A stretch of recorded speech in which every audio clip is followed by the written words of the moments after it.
Hello and welcome. I am Madory Gregan, and I am here for the finale of Jujutsu Kaisen Season 2. And also my first ever live stream, which is not a sentence I thought I would ever say, honestly. And also happy Valentine's Day. I see we've got all the usual suspects here. Hold on, let me scroll on up to the top of the chat real quick. Just say hello to everyone. We've got Fresh Take here. Willow BW, second place. Some known. Is there one for third? There's a bunch of different ways you can say it, right? There's the first the worst, second the best, third's the one with the treasure chest. I think that's the one I grew up with, so some known, I think you get the treasure chest. We've got Hunter 8279. We've got Theo, one of the classics, Living Dog, good to see you. Squid Things 8245. It's doing pretty good, Fresh Take. Hexy 8139. Alex is here. The absolute OG. Brady GGV4L. Blackstone 3822. All right. Third's the one with the hairy chest. Yeah, I've heard that one too. I think I'd prefer a treasure chest personally, but I'm not sure I exactly had a say in the matter, so I guess you take what you can get. Let's see, we've got 18 people here right now. Wow. It's quite a bit more than I was expecting to. I'm glad you all were able to make it out here. Oh, yeah, it's first time hearing any of these. Yeah, it's quite interesting. Do I post videos on YouTube? Yes. I post anime, live reactions, analyses, technically video essays, though I've only done one of those. But yeah, and this is, as of right now, I do live streams as well, apparently. I don't know if I'm going to make this regular. It could be fun just to make this like a season finale thing. Just to clarify how things are going to go, how I'm at least thinking of things going, I'm probably going to give it until probably 4:15, maybe 4:20, just to let people trickle on in. And then after that, I'll watch the episode. I won't be looking at chat during the episode. I'm sorry, I have ADHD, but that does not mean I'm good at multitasking. It just means my brain tries to do it anyways. So I'll be just watching the episode as normal. And then after that, I'll probably go through the episode just like my typical videos. And I'll be looking at the comments like throughout that. And then after that, we can basically treat this like a live comment section where the usual suspects, my paragraph writers will leave their thoughts and I can respond to them live here. So I'm really excited for that. I wish I had enough time in the day to just do what I used to do earlier on, where I would just respond to every comment, but I just do not have the time nor the energy to do that. So this will be a great chance to finally get to interact with everyone. I do still read every comment, though. I hope that's clear enough. But yeah, I'm really excited for this. Yeah, I agree with that, Fresh Take. I'm a little bit worried about spoilers, though hopefully you all will be able to help me out with that. I don't know if I need to like name certain people like moderators if they can delete messages, or if the entire group can just like shun them out of existence. Though this does seem like a pretty small group here, so I don't think I'll have to worry about spoilers too much. I probably won't have to worry about a lot of the craziness that would happen if there were like hundreds or even thousands of viewers. That would just be a nightmare. So I guess I should count my blessings that it's a fairly small stream for now. Here, let me take a little look at the chat, see what people have been saying. Salutations, Squid Things.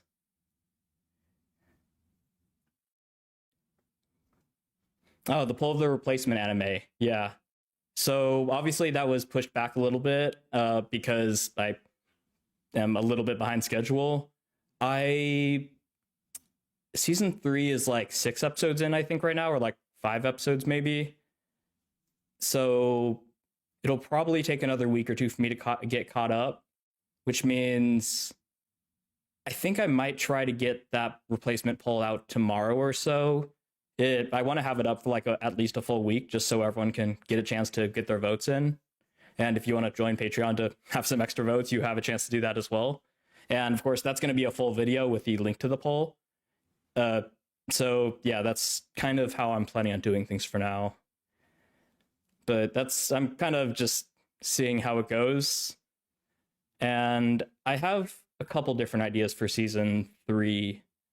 I don't remember if this was confirmed or not, if this happened or not, but I think I heard that episode 1 and 2 came out at the same time. I don't know if you'd want me to like keep true to the broadcast and watch those at the same in one video. That might be a little bit overwhelming, since despite my earlier expectations when I started the show, these analyses are quite long, so it might end up to be quite overwhelming to watch episodes 1 and 2 together. But if you guys want that, I'm more than willing to do that. Yeah, so just let me know. James S9G6U, maybe I should just say James, ignore the weird handle number at the end of it. What are my thoughts on JJK so far? I think now's as good a time as any to get into this. I'll probably get into it more after the episode when I've fully watched both seasons. Obviously, there's season 3 right now, but my relationship with JJK is a little bit complicated. If you've seen Parasite the Maxim, first of all, if you haven't, watch it. It's a masterful show. If you have seen it, though, you may first of all understand why I connect that to JJK a little bit. They've both got a very similar feeling of like despair, and with the main character kind of just stumbling around trying to make sense of the world. And also my reaction to it. I think, as cynical as I am, and just as much as that comes in the territory of being a novelist and being a watcher of anime and just living in the modern world, I do think I tend to gravitate more towards optimistic shows that are not afraid that won't hide from the cruel reality of the world, that aren't afraid to have a bittersweet ending, but at the same time are very steadfast in their desire to see a better world, and in their belief that a better world is achievable, and that we can work together for it, and that there is a glimmer of hope in that. My Hero Academia is a great example. If you haven't seen it, I'm not going to spoil it, but if you have seen it, I mean, just looking at how the villains ended up, it's far from the perfect ending, right? It's far from a fairy tale ending. And yet there's an almost overwhelming feeling of hope and of a desire to see through the better world that may or may not be possible. And I think those are the shows that connect most with me. I guess the big exception is Attack on Titan, but even that has even if it ends badly, like in almost every regard, it still has that hope. It still has that feeling that we want to try anyways. And that's what really connects with me. So how that connects to JJK, I really enjoy it. I think it's phenomenal. It's one of the best shows I've seen. It may even be in my top 10 anime, but I wouldn't call it one of my favorites, just simply because I don't think it resonates me in the way that the show really needs to, in a way that I can't fully vocalize because I'm not fully aware of it myself. So yeah, I think it's incredible. It's not one of my favorites, but that is anything but a demerit to it. It's purely my as subjective as an opinion as that can be. Regarding the actual quality of the show, though, it still leaves me speechless how few criticisms I have for it, and even fewer of them are sustainable. It's an incredible show, and it's very rare that I have so little I can say that I don't like about the show. It's a dense episode. I'm glad you're doing this live. Yeah, I've heard there's a lore dump, so I was hoping I could brush up on my JJK lore before this, but I got a little bit distracted being on the treadmill, so forgive me. There may or may not be a few things that I miss and I don't quite see, things that just fly over my head. Despite how I present myself in my analyses, I am quite an idiot and I have a horrible memory, so you'll get to see that live, and you'll get to see me try to find the words to say what I want to say in real time. I won't be able to edit that out this time. Let's see. Oh, we got Mr. Light here. Yeah, glad you were able to make it. Hope you'll be here for the whole thing. Cat soup lover, you look very huggable. That is the most oddly specific compliment I've probably ever received. I think I probably look a little bit more huggable without my facial hair. I haven't really been wanting to grow it out. I just haven't really had it in me to cut it lately, so it's just been kind of growing out as a result. Unless you're talking about because of the sweater, and this is an incredibly huggable sweater. It is a little bit warm. I was thinking of opening the window, but you probably will be able to hear it, and it might actually... Give me 1 second. Let me see if you guys find this to be, like, particularly distracting. I'm just gonna leave that open for, like, a minute or two, and y'all can let me know if, like, you can hear that wind. It's a little bit loud. I don't know how much of it's picking up on the mic, though. So let me just keep catching up on the chat here, and I'll list you guys. We'll see if it's a bother enough if I should close it. But yeah, the sweater is a little bit warm, but it's so comfy. It's my first shawl lapel cardigan, and I love it so much. I definitely need to get more. It's a terrible time to realize it, though, because the weather's finally starting to warm up, and I won't be able to wear them for much longer. Yeah, Willow, BD, definitely be careful about it. Random people may hop in and spoil. Yeah. I probably should set some people as moderators, and we'll see how it goes, but we'll see. I think the community is tight enough to spoil, but give someone mod just in case, yeah. I'm not actually... Actually, I think I do know how to do that. I wonder if I can do it from here, actually. We'll see. Or maybe I just won't deal with that for now, and if I do see a spoiler, I'll just remove them. Actually, no, here we go. Hold on. Let me set a few people as moderators.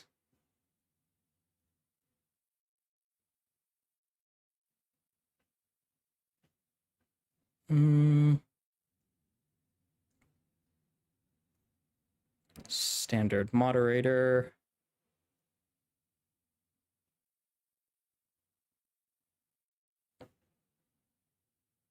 Let's see, let's do just people off the top of my head. Alex, let's do Theo.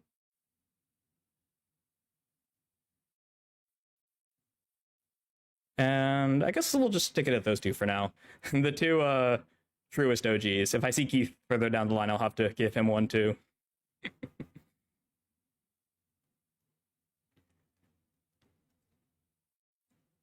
Foster a good community. Hopefully everyone here will be civil. Honestly, Squid Things, I can't agree more with that. I've said this ad nauseum. You're probably tired of hearing it, but I'm not tired of saying it. I don't have the words to demonstrate just how grateful I am for this community and just for how quickly everyone has like found me and how quickly I've built out the community that I wanted to see.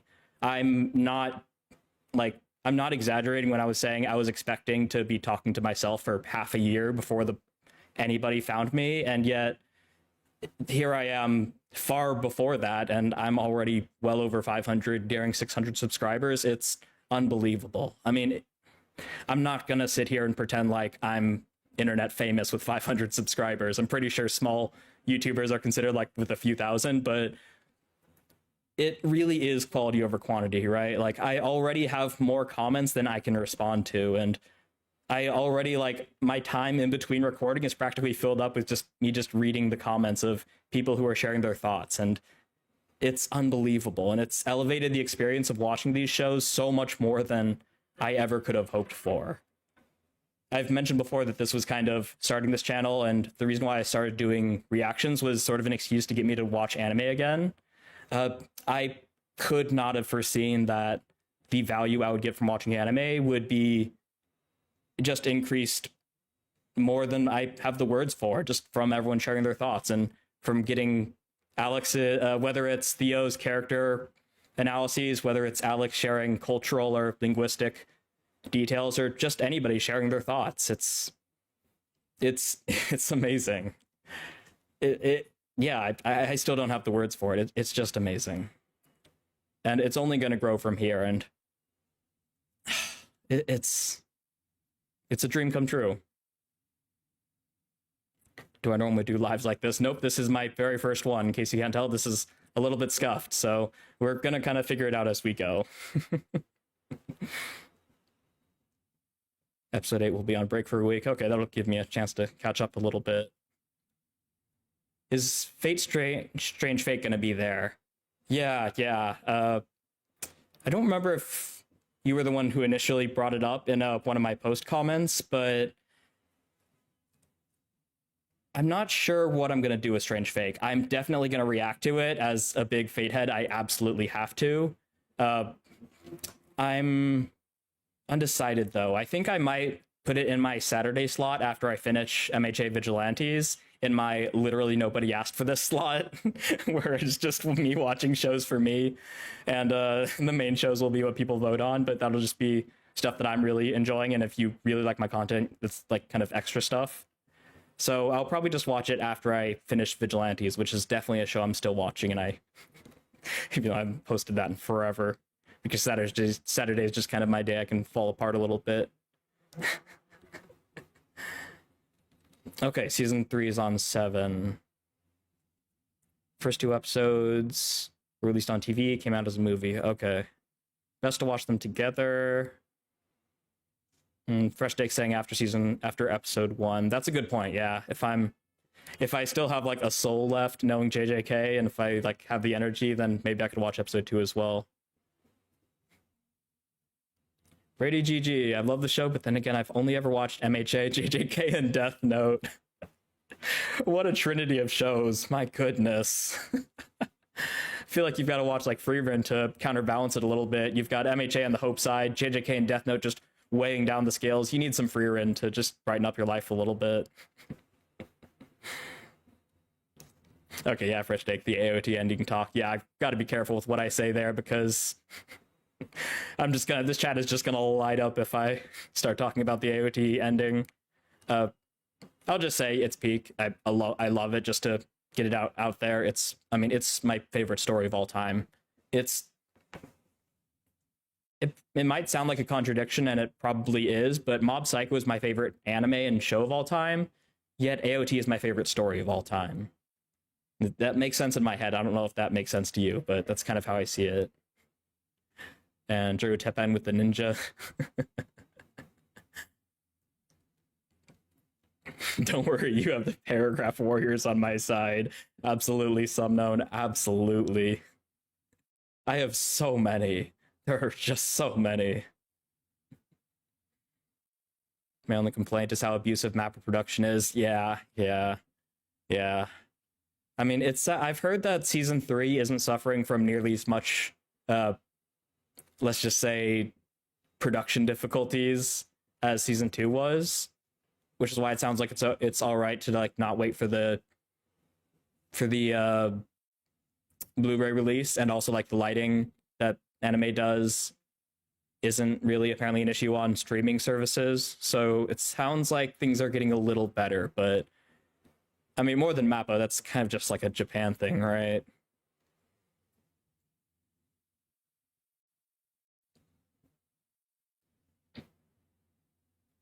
No noise on the mic that I can see the audio if you're speaking, even went out when you walked over there. See ya here.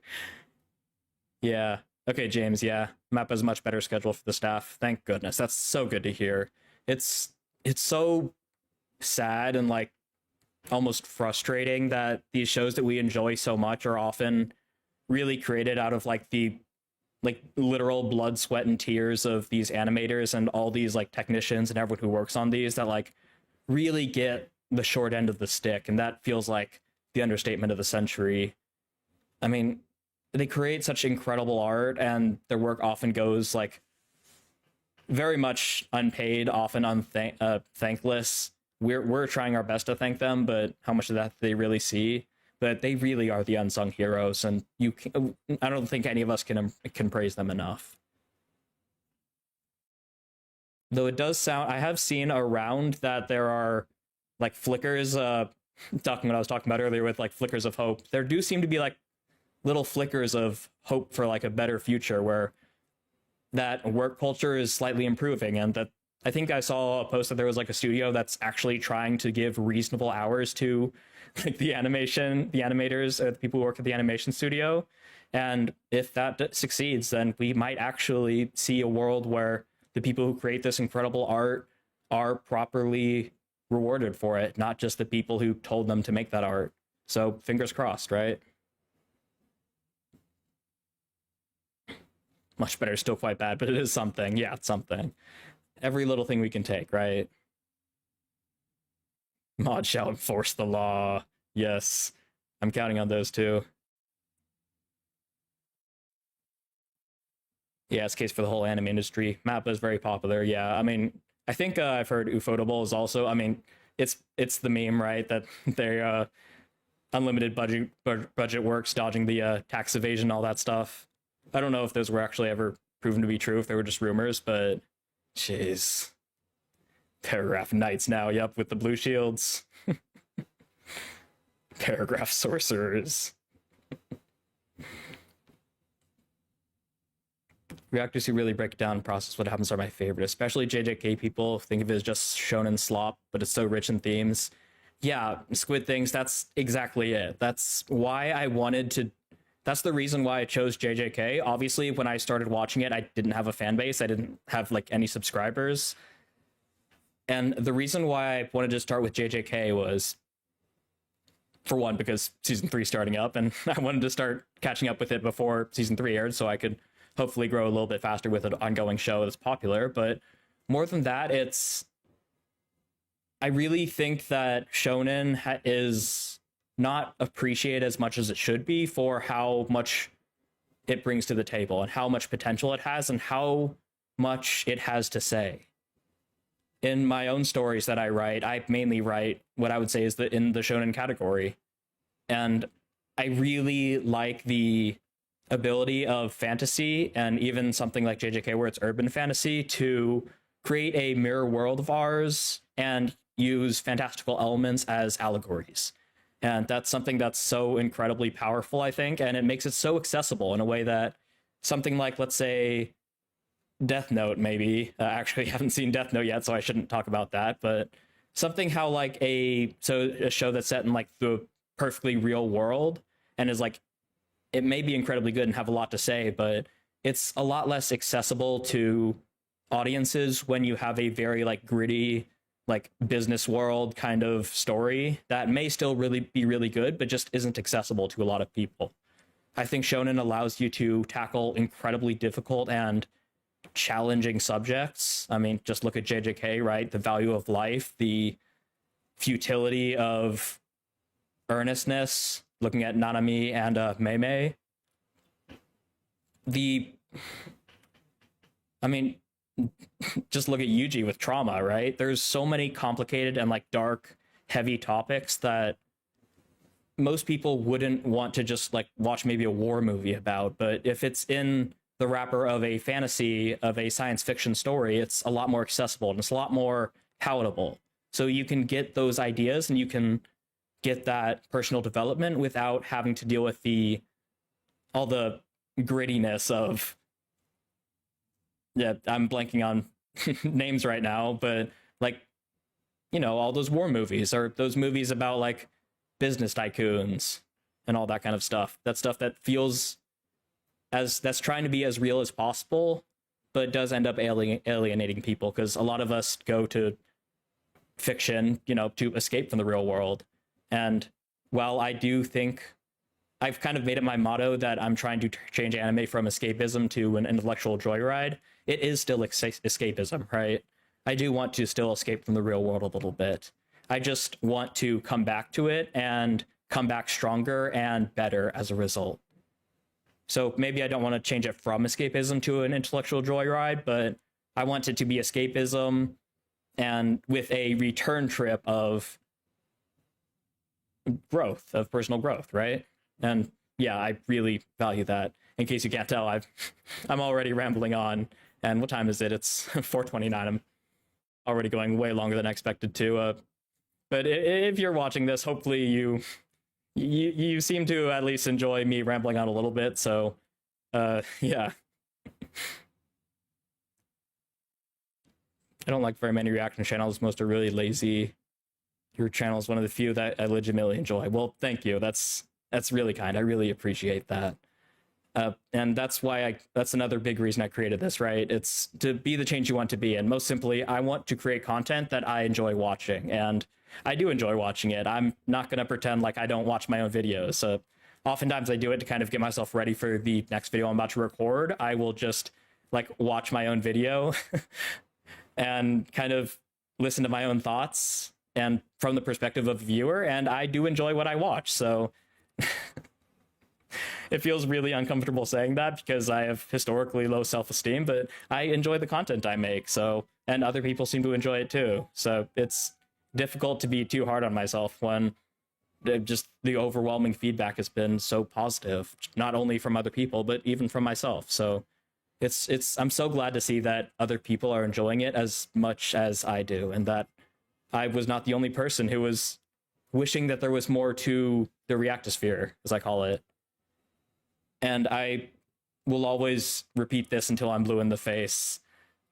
This is not me bashing other reaction channels. I have no beef with them. I don't even have a problem with them. I watch them all the time myself. If there's a really hype moment in a show, I'll rewatch it, right? Or through reactions, I'll live vicariously through them. And in doing so, also build the community, or build my sense of community watching anime. And there's nothing wrong with that. There's absolutely nothing wrong with that.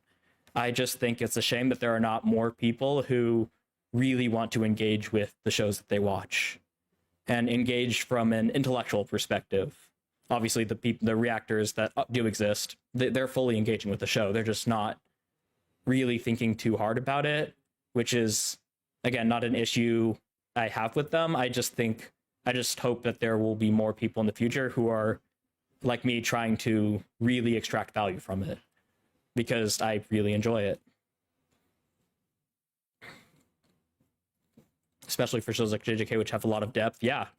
I've also said this a couple times. I was not expecting JJK to be as much of a discussion-worthy show as it turned out being. I mainly watched it like as a way just to improve my own writing of like the shonen genre, but it has so many more themes and is so much more well written than I was even expecting. It's just continued to blow me away, truly. Oh my god, there are so many comments. I was not expecting there to be this many people. This is amazing. Thank you all for showing up, by the way, and happy Valentine's Day for those of you who are just tuning in now. Hopefully this you tuning in here isn't in lieu of like enjoying your Valentine's Day. Hopefully you've either gotten that out earlier or gonna do that later. But I don't have too much else to be doing, so figured today was a good day to do it. And then tomorrow I guess I can record free run, because I'm sure I'm not going to be in the mood to afterwards. After something like this. I personally think you've got a good energy for lives. It's pretty chill so far.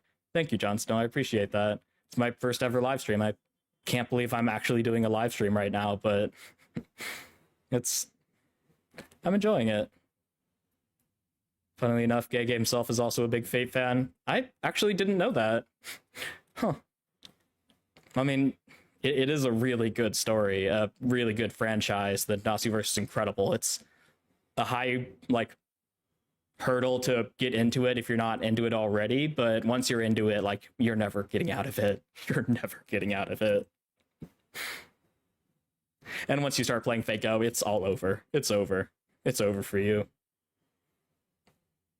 It's on my list. I'm probably going to watch Dandadan next. Dandadan will be on the poll, and I've got a sneaking suspicion it's going to win the poll, because Dandadan is obviously incredible. I haven't watched any of it. I've seen the first opening, but I haven't really seen anything beyond that. It is really good, though, and people love it, so I've got a sneaking suspicion it's going to, if not be very close, it's probably going to win the next poll, but we'll see. I am looking forward to revealing what shows are on the poll. Yeah, in the meantime, if there are shows that you want to recommend to like put on the poll as like a last minute addition, you can go ahead and do that. Probably don't do it in this chat here. Do it in like one of my comment sections, because if you tell me right now, I'm going to forget it. Yeah, I'm just gonna be real with that.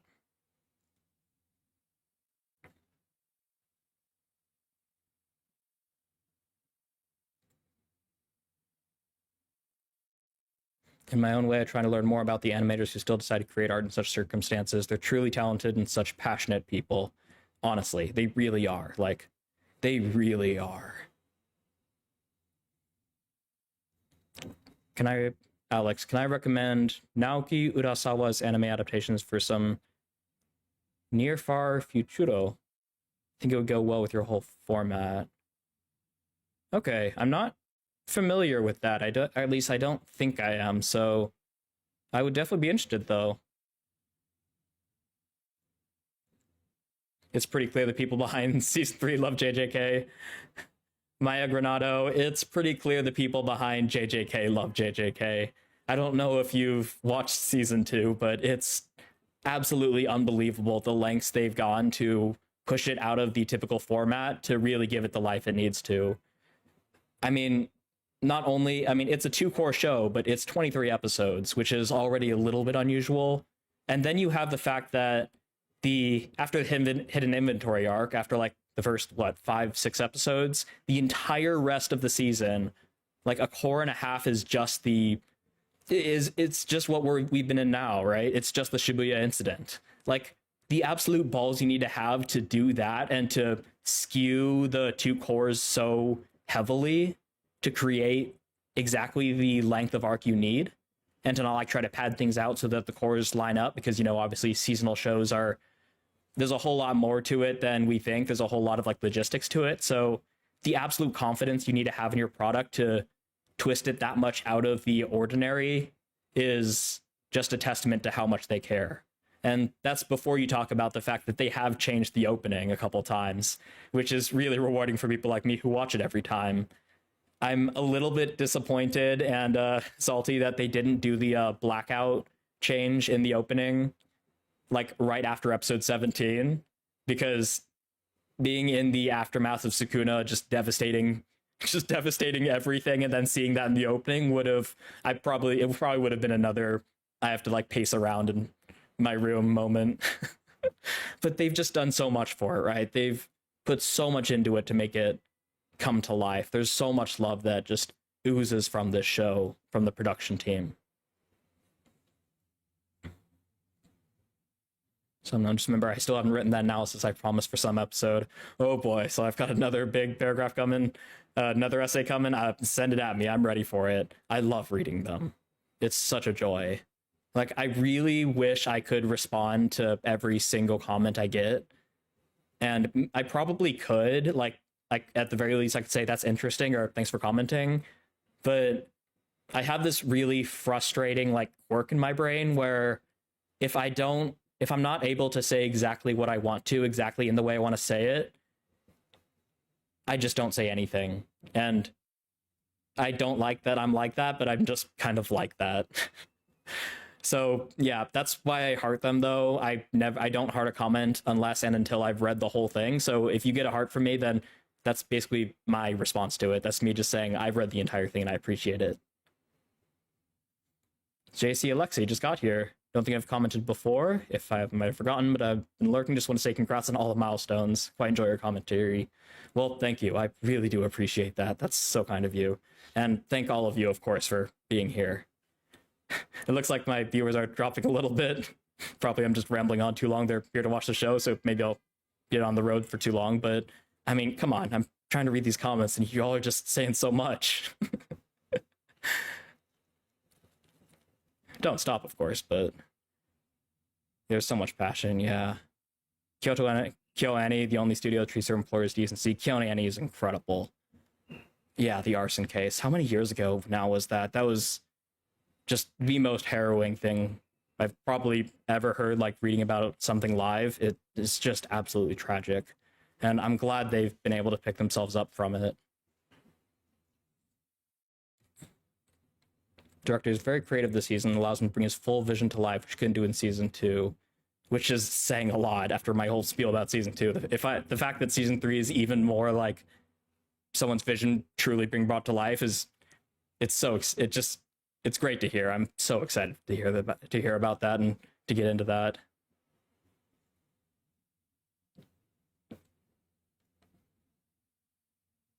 Modulo. I have no idea who that is.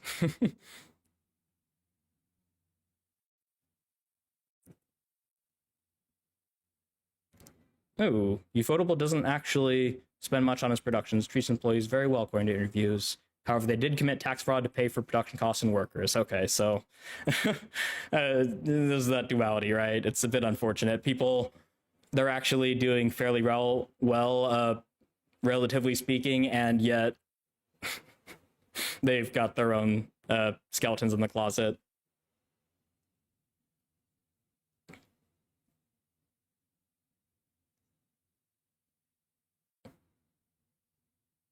What is my favorite episode of season 2? That's that's a really difficult question to ask. I think I'd need to have them all right in front of me to comment definitively on that. I don't want to be basic and just say 17, but I might have to say 17 just because it still boggles my mind that they were able to create something like that. It's probably the greatest feat of animation I've ever seen.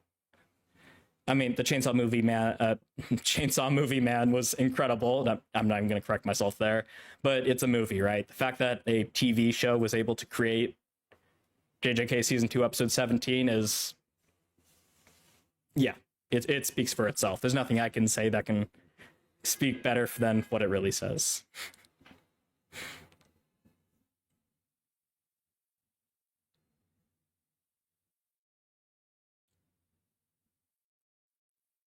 $577 is criminal. You deserve so much more. Thank you. Thank you.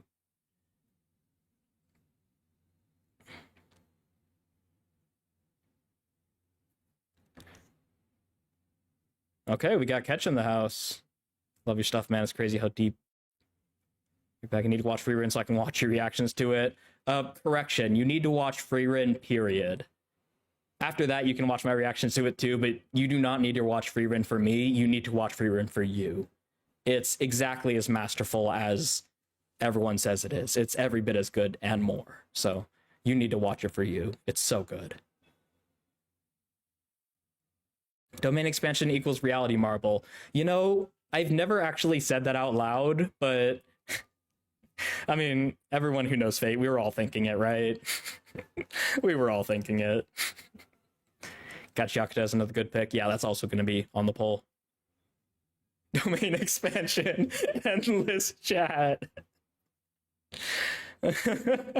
I guess in lieu of the typical paragraphs, everyone is just. I mean, we're all big talkers, right? That's probably why you like my content, because we're all just big chatterboxes. Breaking Bad. I actually haven't seen. I'm not caught up with. I haven't seen all of Breaking Bad. I don't know if it's. I'm pretty sure it's over, but I think I've seen like 2.5 seasons of it. Monster by Naoki Urasawa. Okay, there's that again. I'll have to look into that. Monster's better watched on your own. It's not a good show. Very slow burn. Okay, interesting. Dungeon Meshi. I have seen that around. Pluto, Dungeon Meshi. Gabriela Villa. Love that you're streaming. I love it too. I still can't believe it. It's crazy.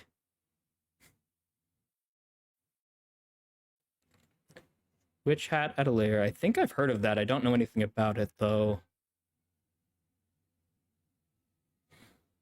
Maybe I should read up on some Nordic mythology and folklore to add upon the cultural aspect of JJK.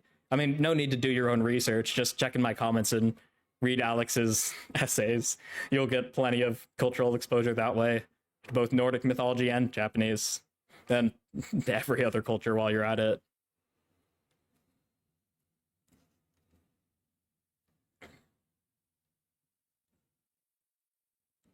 JJK says Hunter x Hunter Baki Buddhist fanfic by Gege. I have not seen Hunter x Hunter yet. I'm going to be putting it on my next poll, which will be the poll replacing Freerin. I'll be talking about it more once I have my once I actually in my poll video. I'll be talking about the new schedule I'll be playing out. But basically, I'm going to have 2 different shows that I'm mainly watching, like twice a week. One is going to be about like modern masterpieces, and the other is going to be something along the lines of why haven't I watched this yet? It's going to be older shows that are pretty much concluded that I really need to watch. So like Hunter x Hunter, FMA, Brotherhood, Death Note, that kind of stuff. So that'll be what I'll be replacing Freerin with. Yeah, Alex, with the historical folklore as a whole. Yeah, I mean, you've got us covered in that matter. Oh, Nyan Zombies, hey, glad to see you on here. How's the stream so far? I mean, I don't know if you guys. Oh my god, it's been 45 minutes. Oh my god. I said I was gonna wait 15 minutes. It's been a half an hour longer. I mean, if that isn't my channel in a nutshell, I don't know what is.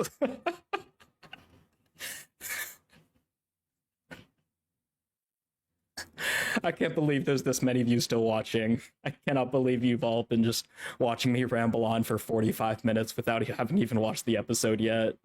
Most of it hasn't even been about JJK. Why are you all still here? Why are you all still watching this? I mean, it makes sense. I've been talking that much. Might hear my throat's getting a little hoarse. I'll have to get some water before I actually start watching the episode. Oh my goodness.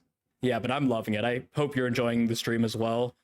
I wasn't expecting for this just to be kind of a chill stream. Maybe I should have expected this, just looking at how long VODs tend to be for streamers. I came in planning for this to be like maybe an hour long. Maybe I'd watch the episode and we'd talk for like half an hour or an hour. It's going to be over 2 hours, isn't it, at this rate? How much have I heard about future manga events from Double Bastard? What a name. Almost nothing. I know that the next arc is the Culling games, obviously, and I've seen the poster for it where YUTA is just like pinning Yuji down and trying to stab him. I don't know the context. I don't know anything about that. And I think I've seen a screenshot where I have no context for this, so I don't really see it as much of a spoiler, but I've seen Yuji and Yuta like at a fireplace, or not a fireplace, but like at a campfire, and Yuji just out of context saying, I've eaten 15 fingers so far. I've eaten 15 fingers now, and I think there was some sort of meme, some sort of joke about that in the subtitle, but I don't remember it. So I know that Yuta is obviously going to be a focus, but I know almost nothing about the actual manga itself. I know almost nothing about the future or any like spoilers. There's probably more that I'm just like forgetting right now, but for obvious reasons, I'm not going to try too hard to remember them. It's probably for the best. Don't forget Bleach. I haven't watched Bleach either yet, actually, so that'll probably also be on my why haven't I watched this yet. I will say right now, I'm going to piss off half of you probably by saying this. I am not going to put One Piece on the poll, and I will never watch One Piece on this channel. I'm sorry. I'll give you a second for half the viewers to leave the room right now. I have no intention of watching One Piece on this channel. It's simply too long, and it's going to just keep me from watching like other shows that I want to watch. And yeah, there go a couple viewers. It's just too long. I can't react to it. As much as good as I know it is, it's just simply too much. And there's too much I have to watch. Maybe one day, like years from now, once I've like watched all the shows I could possibly want to watch, and I just have the time to watch it, maybe I'll do that. But or maybe, who knows, maybe like a year from now it could just be like a stream show and I could just like binge watch like 5 episodes at a time or something. Who knows? We'll see. Hunter is peak shonen. Yeah, that's what I've heard.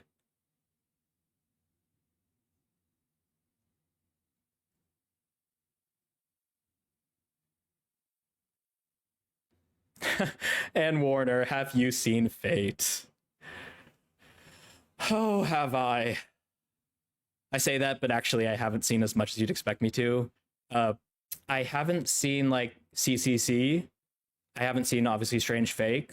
I've played Fate Go. I'm caught up on Fate Go in the American version, the mobile game. I've of course seen the original Fate Stay Night. I've seen Blade Works. I haven't read the original the visual novel, believe it or not. I do want to one day, but again, it's another just time sink that I just don't have time for. Wouldn't it be fun if you didn't ramble for 45 minutes? That's the best part of your channel. Neon Zombies, thank you. And one of the best reactors, thank you so much. I appreciate that. Granada, we love yapping. Catch the rambling is the best part. I'm glad to see I've got a good read on everyone here. It's almost been 1 hour, bro. It's Lowkey cooked. Living dog. I know. I'm sorry. I did not mean to go on for this long. I just thought I would just read through some comments really quickly while I was waiting for people to trickle on in. But now I'm just waiting for people to trickle on out. Yeah. So I'm pretty much caught up here. Time flying fast when you're having fun. The fingers inside jokes write themselves. Yes, JC Alexei, I have like 15 fingers inside me, I think he was saying. I think that's what the joke was. Yeah, oh god, it keeps jumping me to the bottom. Okay, yeah, I'm gonna get some water and then we're gonna just start the episode before I know you guys love me rambling, but I'm sure I'll have plenty to ramble on about after the episode, so let's see what's here. Coward, it only took 1 whole summer watching 15 episodes a day on average to catch up. I am a coward, I'll admit that. However, I will say I'm not much of a binger, but the only time I've truly like properly binged an anime, and you're gonna hate me for this, and I kind of hate myself a little bit for it, was back when Fairy Tail's final season was about to air, the month before it started airing, I binged watched all 300 episodes in the single month before it started airing. I don't know why I did that to myself. It definitely wasn't worth it. Fairy Tail's not a good show. I don't think I'm gonna blow anyone's minds with that, but I also don't regret it. It was really fun. And I've watched at least one like big shonen, even if it isn't technically one of the big 3. But I'm not much of a binger. I think that's my one and done kind of binge session I've done in my life. Your format would not fit One Piece. Yeah, I can also see that. Not only just how long it would take, but I don't know. I mean, I'm not going to say like there wouldn't be much to talk about. Obviously, I think there would be, but I don't know. I shouldn't talk about it. I haven't seen it yet.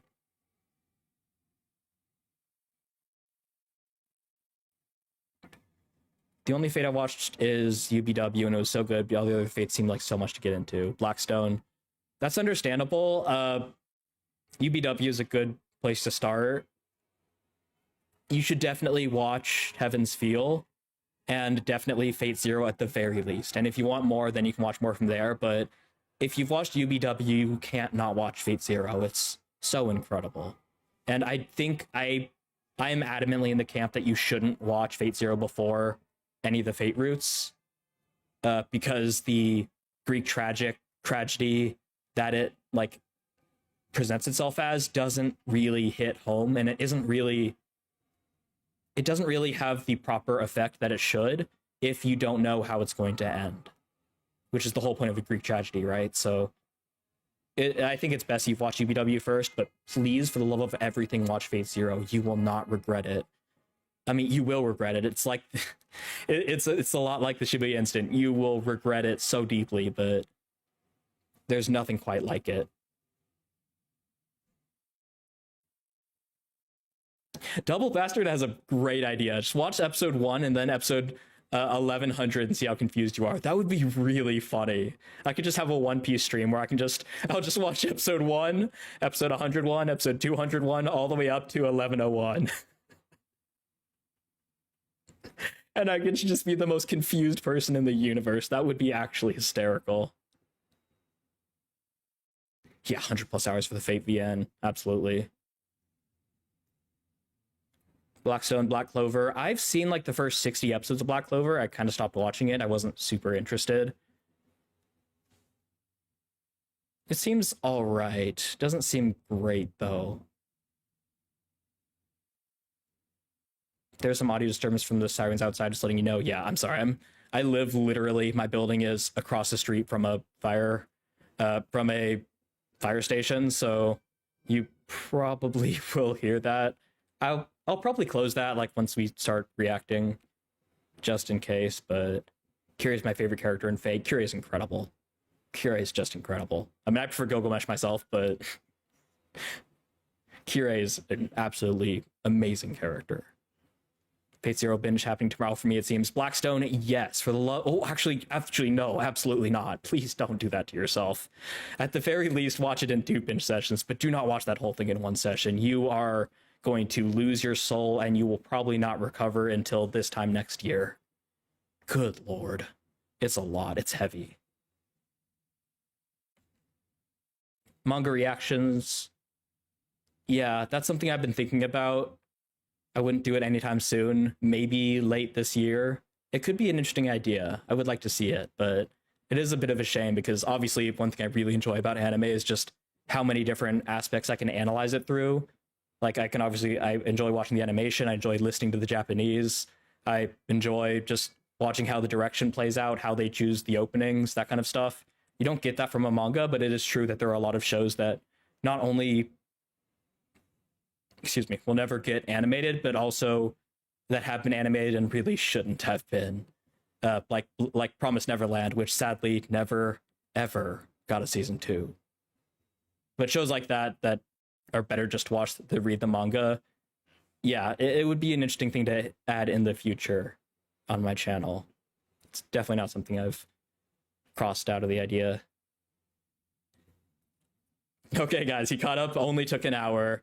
Oh my god, it actually took a full hour. It's been 55 minutes. I am so sorry. I am so sorry for that. I really should have pulled the plug at some point, but I've just been having too much fun. This is... He's been caught up for about 5 minutes now, just one side tangent. We're back to 100 comments. I'm sorry, but I'm also not sorry because this is so much fun. I don't know why there are still so many viewers left. I guess you guys just really do like hearing me talk, or maybe you guys are just zoning out hearing me talk in the background, but I don't know if you can see it on my face, but this is so much fun. I've never had this much fun in front of a camera before. I can make it a streamer too. Maybe one day. I've never had this much fun before in front of a camera. Like my videos are super fun to make, but reacting to you all in time and like actually engaging with you guys like this it's I guess it kind of brings it really I guess it's moments like these and moments when I start a Patreon and like the overwhelming comments are saying that people saying like you were right to do this, it's great to do this, are moments that like it kind of starts to really hit home that these people are actually here and it's not all in my imagination. And it's really cool. Like, yeah, there's 40 viewers, 239 views. There's actually people like sitting here listening to me babble on in real time on their Saturday, on Valentine's Day, when they could be doing a million other things. My granddad didn't realize we were here for an hour. I didn't either. It's...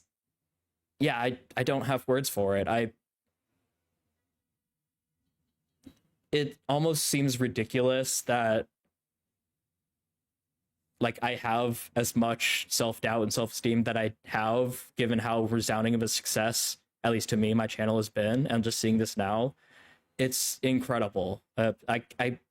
I can't thank you enough. This is so amazing. This is... I don't have the words for it. I just don't.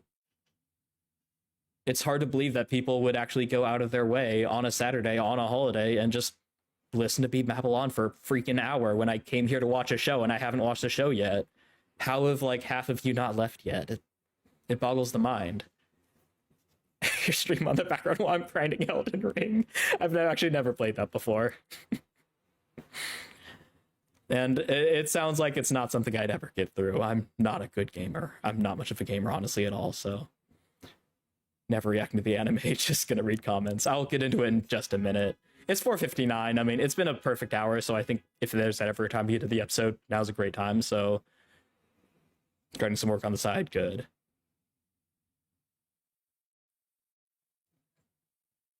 Ton of people can't make it due to scheduling. Yeah, community is awesome. Yeah, exactly, Brady GG. The community is incredible. It's more than I could have asked for and more than I can still believe. So yeah, thank you guys. So, okay, yeah, I'm caught up. If I take any more time, I'm just gonna be stalling. So I'm gonna get some water. Give me just 1 sec because You can probably hear it. My voice is dead. So I don't know if you can hear me anymore, but I'm just gonna get some water and then we'll start in like a minute.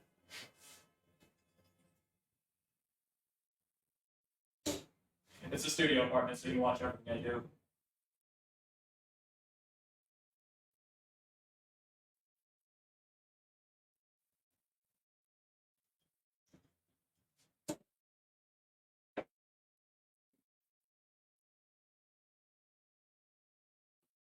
I don't know why I was treating that like a water cooler drinking over there. I can just bring my water cup over here.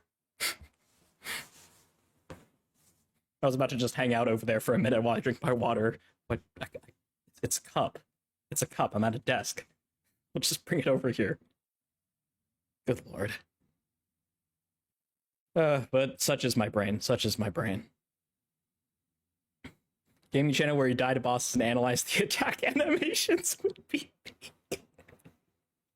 I'm just so busy like talking about the themes of the game and talking about how amazing the production is that I just keep dying to the boss over and over again, and that's just my alibi for why I'm doing so badly. We're doing something we enjoy on a Saturday, watching a really fun JJK reactor with the added benefit of getting to interact with you in real time. Thank you. That's so kind. That's so kind. Studios can have a cozy vibe. Yeah, they do. I don't love them. I really like the idea of separating my like workspace and like my living space from my bedroom, and I can't really do that since my bed's right there. But it is also very cozy.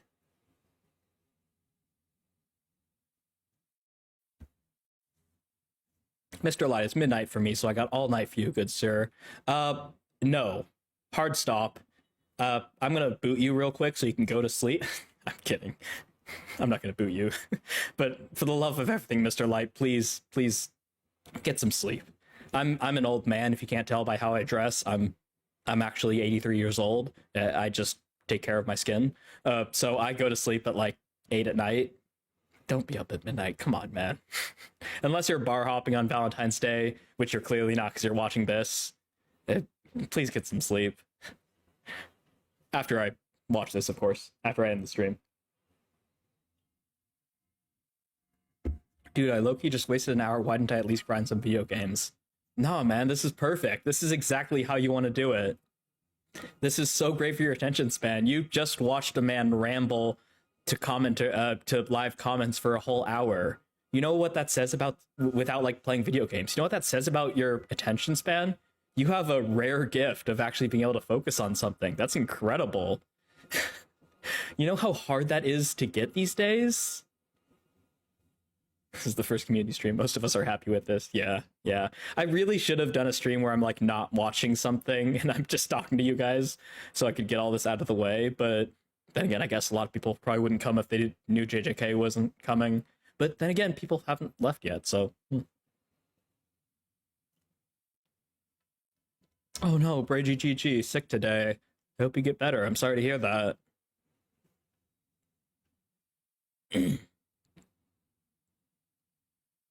Oh man, yes, cloud. Yep. Okay. I've rambled on for more than long enough. I'm just gonna get into the episode. Looks like OBS is working fine, so you should be able to see it. This player is really weird though, so I have to do that so it'll play. Let's see. Okay, yeah, it looks like it should be good. Okay, I'm gonna lock in here. We're gonna get into the final episode. Yeah, we've got Kamo Noritoshi. We've got... oh god, the person who was the bob-haired cut person. Actually, let me come back here. Could y'all tell me really quickly, what's their name? I've completely forgotten their name, and I forgot to look it up since then. The person that was waiting for Sukuna, who seems to be as old as him. That gender under... Uraume, that's right, thank you. Uraume, the ice person. Yeah. They're a lot of fun, so I'm really curious to see what's going to happen with them. I've got a feeling that... I don't know what exactly I'm expecting from the... I keep switching back and forth because I realize there's one more thing I've got to say. Getting into the episode, I I mean, I'm diabolical Udo, my pronunciation. By the way, I'm sorry, I'm not Japanese, but I try to say them Japanese anyways. But I've got this terrible feeling. I mean, I'm all but certain that Brain, I guess I should call him Noritoshi now until I get a name for his proper self, because obviously Kamano Noritoshi was clearly not like his original person, because as people pointed out, he also had the stitches on him. So obviously he's probably going to get away. He's like the big bad, and that's fine. And I'm hoping it. We've lost a lot of big antagonists already, and I'm sure the world's going to expand in season 3, which is why we've kind of dealt with the disaster curses here. But I don't know if I'm like hoping that they get Gojo back or not. On one hand, it feels like the villains have lost so much, like with the disaster curses, that they kind of have to get away with Gojo to balance things out. But we've also lost so much too. I mean, the value of life has just been thrown out the window, right? We've talked about that. So I don't know. I don't really have much expectations or like things I'm hoping to happen. We're just gonna hop in and we're gonna see what we're gonna get into it. So I'm not gonna waste any more time. I've babbled on for way too long, obviously, for a whole hour. So we're just gonna hop into it. We are going to hop into Jujutsu Kaisen Season 2, Episode 23.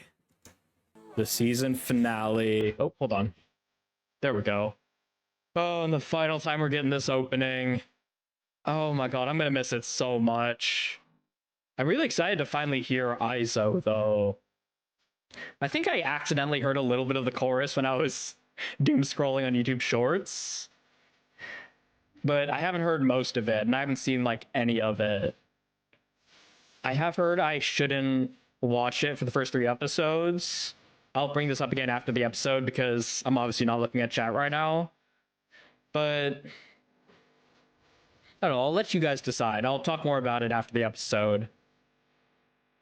But for me, there's a very clear line between spoilers and like foreshadowing, like things that aren't spoilers until you've seen it already. Like in this opening, there's a bunch of things that are spoilers, right? I mean, look at this chorus. There are so many spoilers in this opening, but they're not really spoilers because they don't really spoil anything until you've seen it and you know the context of it. So, like I said, I'll talk about this more after the episode, but I'll let you guys.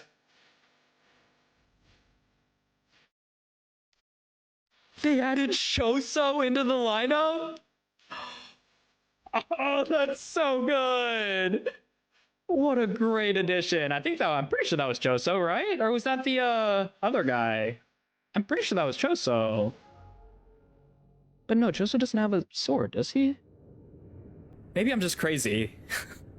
I could have sworn that was Choso. But maybe it was the Shinkageryu guy.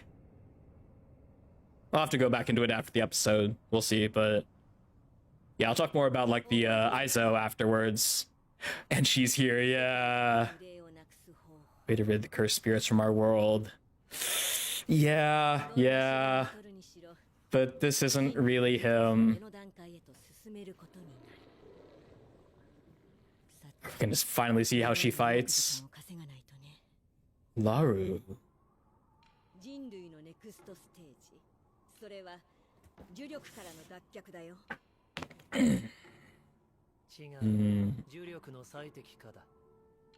Ooh, optimizing versus liberating. That's interesting. What a great expression. Oh, because he was the best. I wasn't talking to you. Shiz.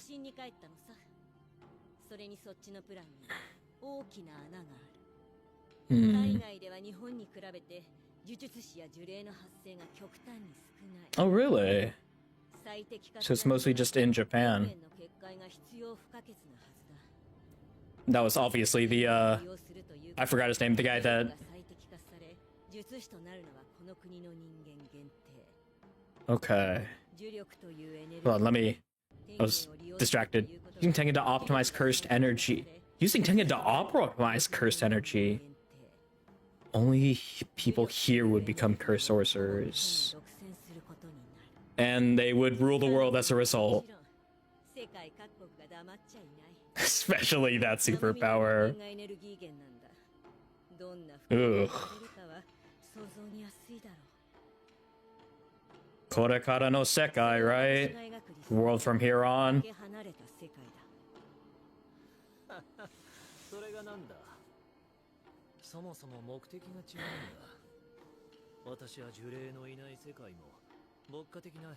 Yeah, he wants to use them.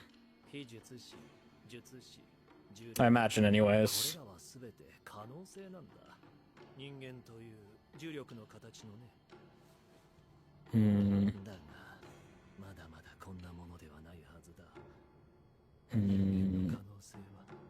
So much more potential.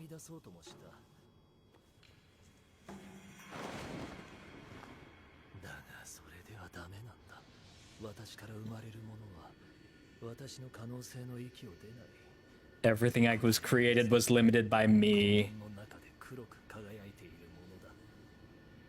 To expand beyond myself, increase my own limits. Yeah.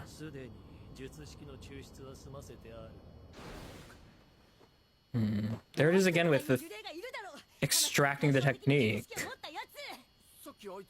Wait, is that why he...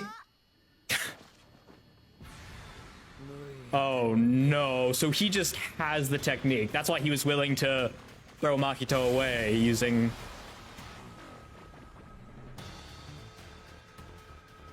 He's using idol transfiguration on the world? Are you kidding me? What does that even mean?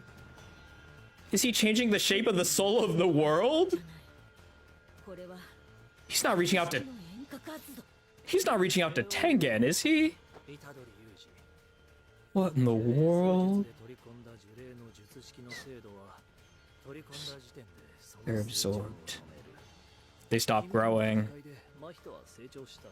I'm glad I absorbed him afterwards.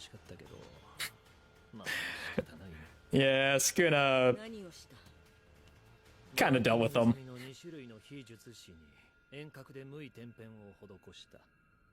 2 types I marked ahead of time. What? Oh, it's Tsumiki. Yeah.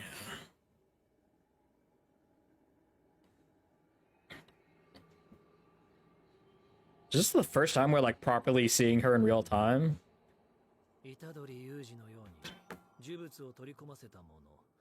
People who I had absorbed. His brains were structured. Huh. I've adjusted their... What?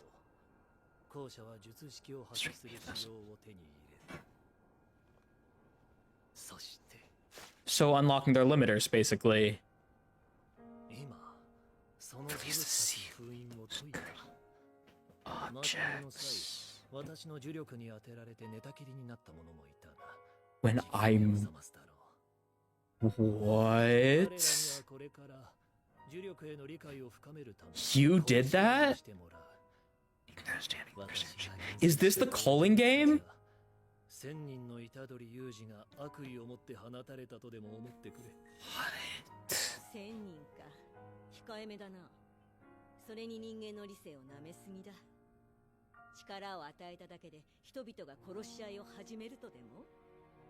I wouldn't put it past them.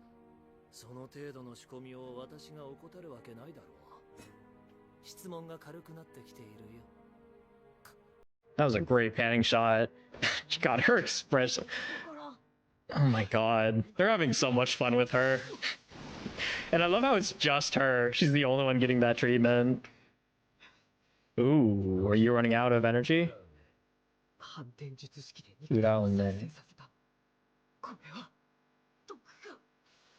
Reason. Ooh. So basically, she's got the blood of Skuna in her, which is effectively poison, I assume.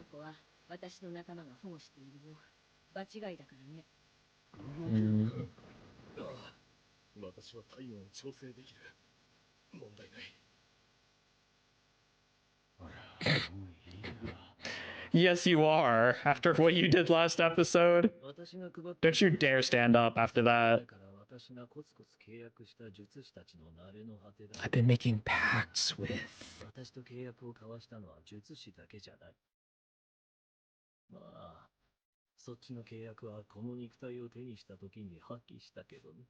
Oh, interesting. So changing bodies like nullifies pacts?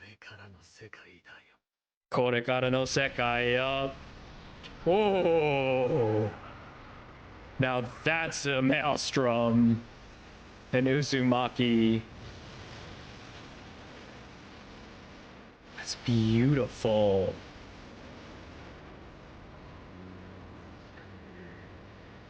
What is about to happen?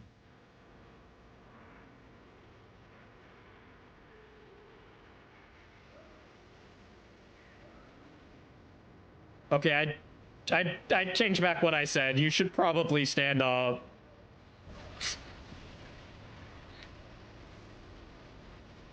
Is he just releasing all of the spirits he has in he's collected, or are these just like coming out of the world? And there's the prison realm. He is gonna get away with him. Because we need Gojo, so we can't have him.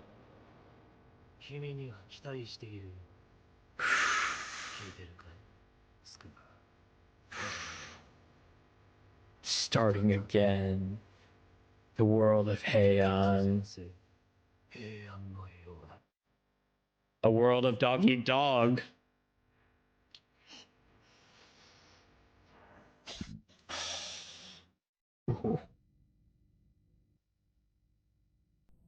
There's the blackout. Just slowly spreading. That was chilling.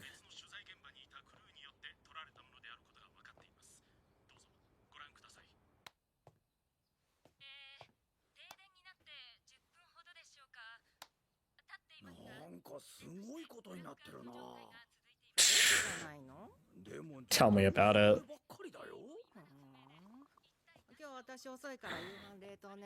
I don't think you can fake something like that. 23 wards? So he actually did basically just wipe out all of Shibuya.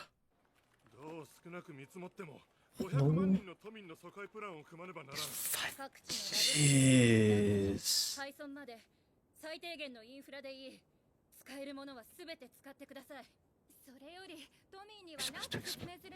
Yeah, what in the world kind of story can we even make about this? They're probably just not going to say anything for a while until they can figure that out.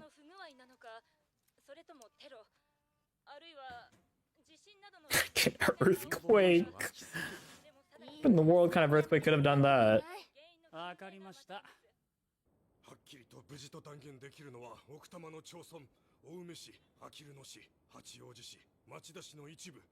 jeez. 放たれた呪霊の数は1000万はくだらないぞ。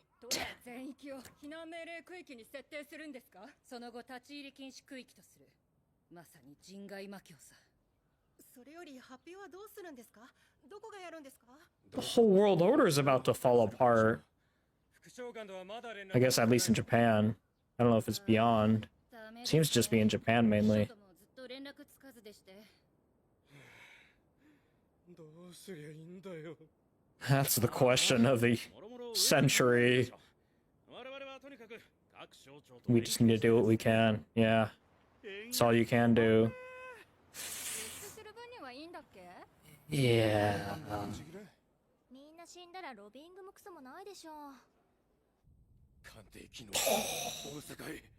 このままでは呪霊が各地に大量発生する。多くの術師が都内で避難民の警護に当たっている今。 この時にだぞ。この規模で権力の真空、各国の軍事介入もありえますよ。はい。and no Gojo. はい、わかりました。 I get a feeling the higher ups are all of a sudden gonna be wishing they had Gojo 存在を公表するそうだ。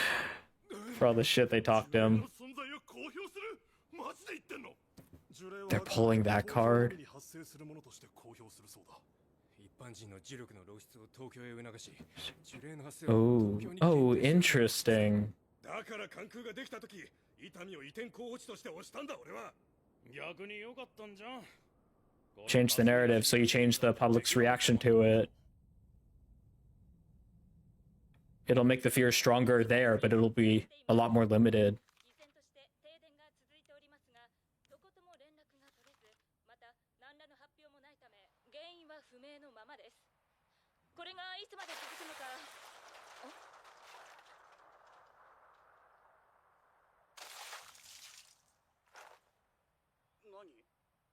なんだよ。おい。 They can't see the cursed spirits, huh? Unless they're about to die. Shibaraku omachi kudasai. Wait. Is that? No. 何これ？電話？ I thought that was Nopata for a second. Oh, is. And it's still. 幕末に東京遷都候補地だった厚生宮直上を中心とした結界。これらを無理やり県境まで拡張する。 Jeez. So much is happening.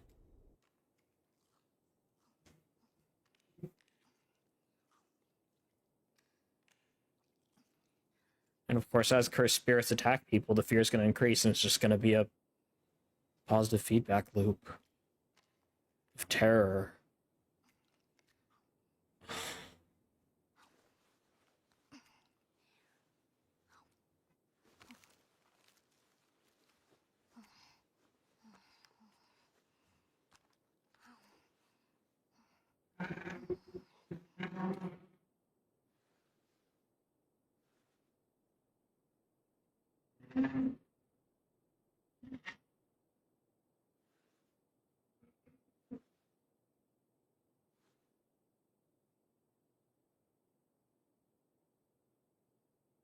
Is the outside world like blurry?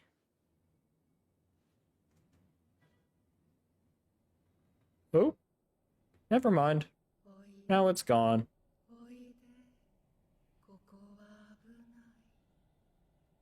In the world?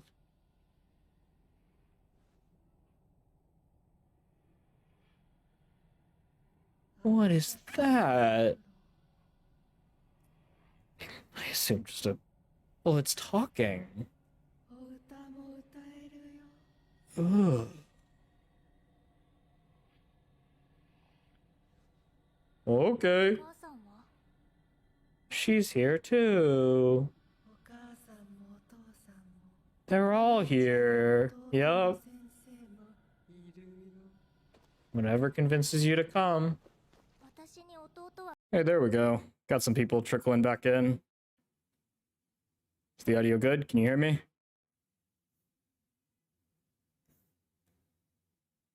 Yeah, I didn't put the filter on. I totally forgot. I got so into the discussion we were having before the episode that I completely forgot. I really should put a filter on it, otherwise it's gonna get taken down. How far did it go before it was taken out? Hopefully it wasn't too soon.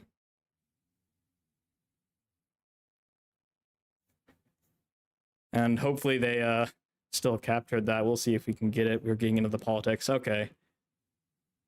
Went until it said cursed were made public. Okay, so at least we got the end of the actual Shibuya incident, which is something. Oh god, that's brutal. I mean, it wouldn't be a proper Adori Gregan experience if there weren't technical difficulties, right? It's part and parcel to this. Okay. Let me see if I can connect this to my OBS. Current viewers, chat, come on. Let's see. What do you mean chat is disabled for this live stream?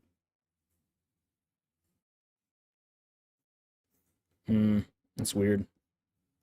Oh well, I can just check it on here. Can't stream anime without filter on YouTube. Yeah, exactly. I didn't consider. I mean, I was thinking about it before we started it, but I don't know how to put a filter over it like during a stream, and I forgot I had to figure that out before we started. Otherwise, it'd get taken down. So hopefully, they didn't nuke the stream itself, and I still have the thought of that. That's gonna be really rough if not. God, otherwise this is just gonna be a curse, isn't it? With MHA and now with JJK, if I just can't have finales in my channel. Yeah, we'll see. Hopefully you're also recording and not just live streaming. Yeah, we'll see about that. I don't know. I didn't press the start recording, so I don't know if it's just gonna automatically record it, or if I had to do that first, or if YouTube will like keep a copy of it itself. I guess we'll see, but there's a chance that we might just not have the finale on my channel, which is, it's as Adri Gregan as it gets, and I'm laughing to hide the pain, but we'll see it. We'll see how it goes. It's always in the finals, exactly.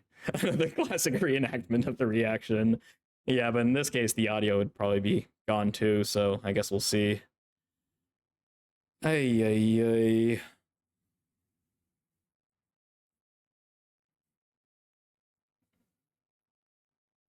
Well, on the bright side, I didn't get any of the actual episode discussion in, thankfully. But, that's brutal. I'm sorry about that. You guys have probably just been standing by for, like, what, 20 minutes now? Please don't do a reenaction again. Yeah, if it's for the finale, I probably just won't. I as much as I'd like to have it just for posterity, I guess. I don't think I have a heart in me to do it. And also, it's not really an episode that's like, there weren't any like bombastic reactions or any craziness. So you can stream without filter on Twitch though. Okay, I might try that next time then. Wonder if I can. I don't know how to add the chat back onto OBS, but I'll have to look into that later. I think the discussion matters more here. Yeah, the discussion. We'll have to get into it. Yeah, let's just get into it. Thought of saving your recording if you do it on Twitch. Okay. Hey, it's Fof Guys here. I think I may have missed you before. The screen black, I can't see you. Uh-oh. Can other people see me? It's showing up on my stream here. You can? Okay. Maybe try refreshing it then. It's off, guy. It might just be a YouTube issue on your part. It looks like everyone else can see me. Okay, good. Everyone can see me. Okay. Okay, cool. Okay, so I'll just get into the episode, I guess. I'll move these around because that's how I can see the episode. So I can see your chat. Oh, you just hit 1K subs. It's Fob Guy. Awesome. Congratulations. Love to hear it. Okay, let's just get into the episode. Let's just talk about it, because what an episode it was. I was not expecting. I heard there's gonna be a lore dump. I was not expecting this. It was a lot of information. I'm gonna have to rewatch this episode like. Jeez, I'm gonna probably have to watch it like 3 times before season 3 starts. Hopefully, the episode 1 will kind of give us at least some sort of recap. Just because it's been a few years since season 2, I'm obviously getting into it immediately, but hopefully there'll be some sort of recap that'll kind of get people back into it, and I can also use it to try to process it more. But a whole lot happened. A whole lot happened this episode. Like, we got so much world ramifications, the world expanded so much, and yet at the same time, we barely saw how like where anyone how anyone ended up after that. Like, we only saw Yuji and a girl who I really should have looked up her name while the in between streams, the special grade person. But where were they? Hold on, let me switch it over here. There's a thing that was added to the opening. I think it's after this craziness here.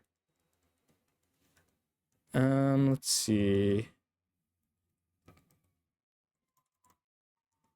Might have been right before there.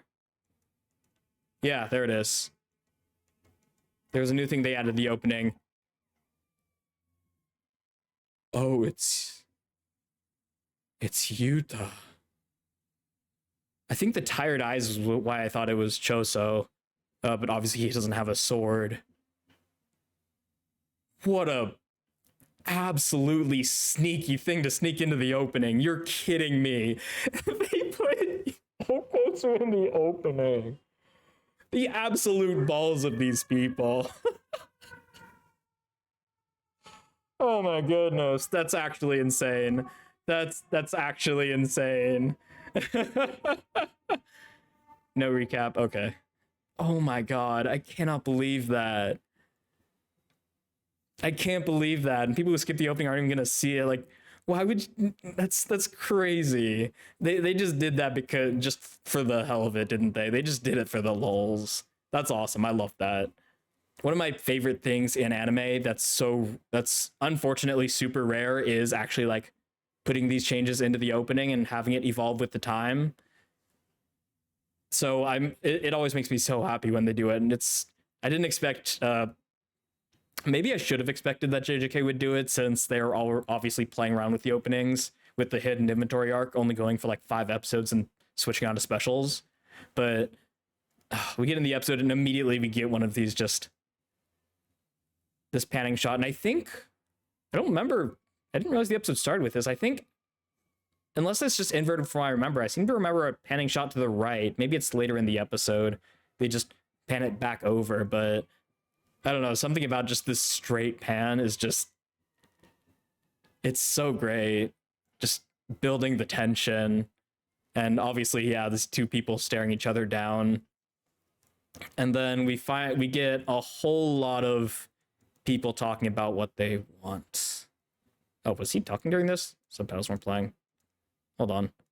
I really needed to try using a different player, because this thing is... Yeah, she was asking him about the way to rid cursed spirits from our world. By purging the people who create them.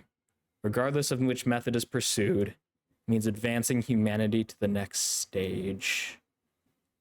I need to buy time for Laru to act. Who is Laru? Did we see that? I don't know if we know who that is. Humanity's next stage is freeing itself from cursed energy. No, it's optimizing it.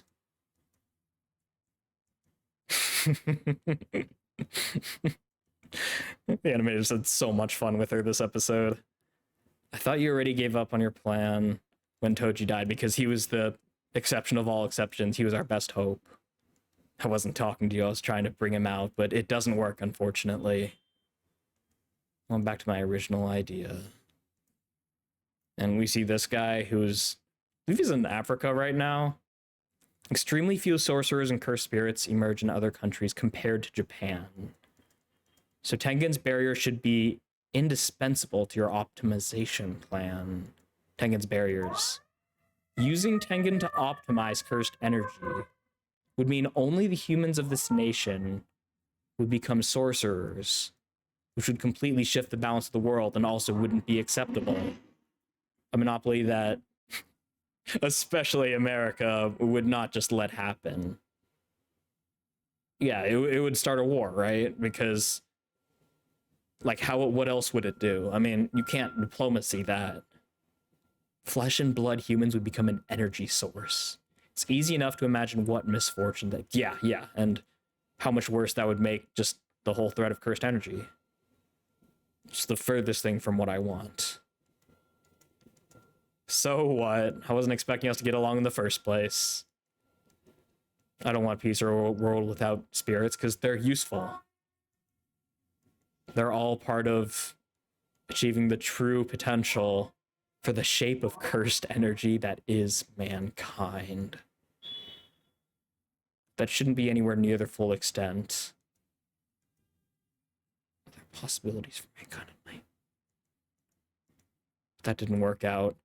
In case you can't tell, this episode, I'm probably just gonna go through the whole episode just like this, just going over the lines, just so I can process it, because there was so much this episode. It was such a heavy episode. It's absolutely insane how dense this episode was. Everything I created was limited by my own potential. So I had to look outside myself. Something beyond my own control. And then we learned that he extracted the technique of Mahito, and I guess he uses idle transfiguration on just the world to change the soul of the world, and also change the shape of the souls of the two types of sorcerers, right? That he talks about.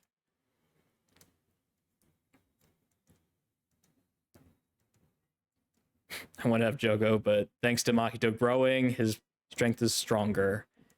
And then we learn that apparently, Brain, I guess I should call him, I guess it's not quite appropriate to call him Noritoshi either, because that's not really his name, but I guess I'll just call him that for now. But we learn just how deep that his plans have been setting. People whom I had absorbed cursed objects like Yuji Itadori.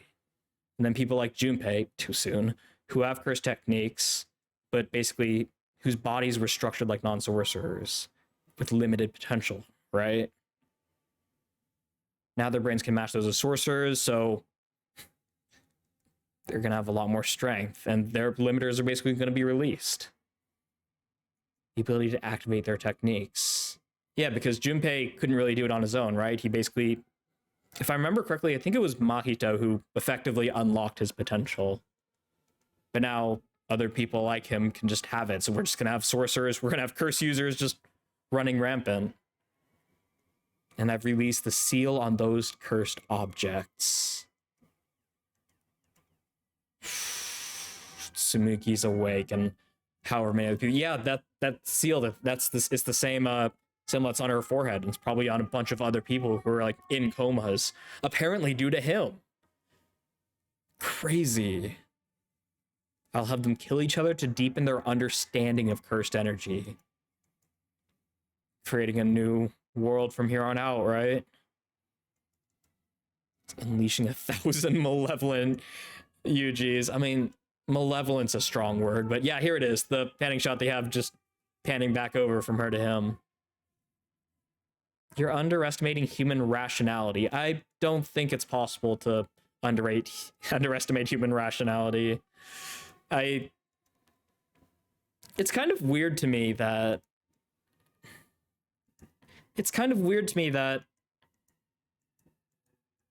she, of all people,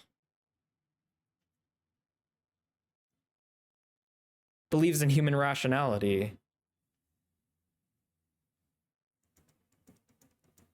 That people just kill each other because they were granted power. Yeah, they will. I mean, not everyone will, obviously. They'll start with what they want to accomplish, but once they realize that what they want to accomplish is limited, that they can only do so much, then they'll want more power, right? Maybe they won't want it for power's sake, but they'll want more power so they can accomplish their goals. And it's just a never-ending desire to accomplish more and more, and then not having enough power and wanting more power to do it more. And that doesn't go in contrast with human rationality, right? That is our rationality. But ironically, human rationality is inherently irrational. Human rationality is only as rational as the brains that create it. There is no objective rationality. All rationality is biased. It's all subjective. It's all built around your experiences, what you believe to be a given, a norm, common sense. So yeah, it's interesting that she actually believes that. Yeah, I mean, I fully believe that what Noritoshi's trying to create is going to happen. I think chaos is like the only thing that can come out of this. I don't think everyone's just going to start like murdering each other like crazy, but it's basically inevitability. I didn't. Your questions are starting to become shallow. How dare you? Let's beat him up. Yeah, no one's in a position to fight. Even Uraume. Poison. Yeah, I'm pretty sure this is reference to like Sukuna's blood, which is effectively poisonous. So having it mixed with him, yeah, it's not good probably to get it injected with that. My ally is protecting ally, the girl with the gun, that suit. I assume that's the person she's talking about. I don't belong here. I've secretly been making pacts with... Hold on. Of course, I forged my pacts with more than just sorcerers, Tsumiki, though my pacts with those have been annulled when I obtained this body.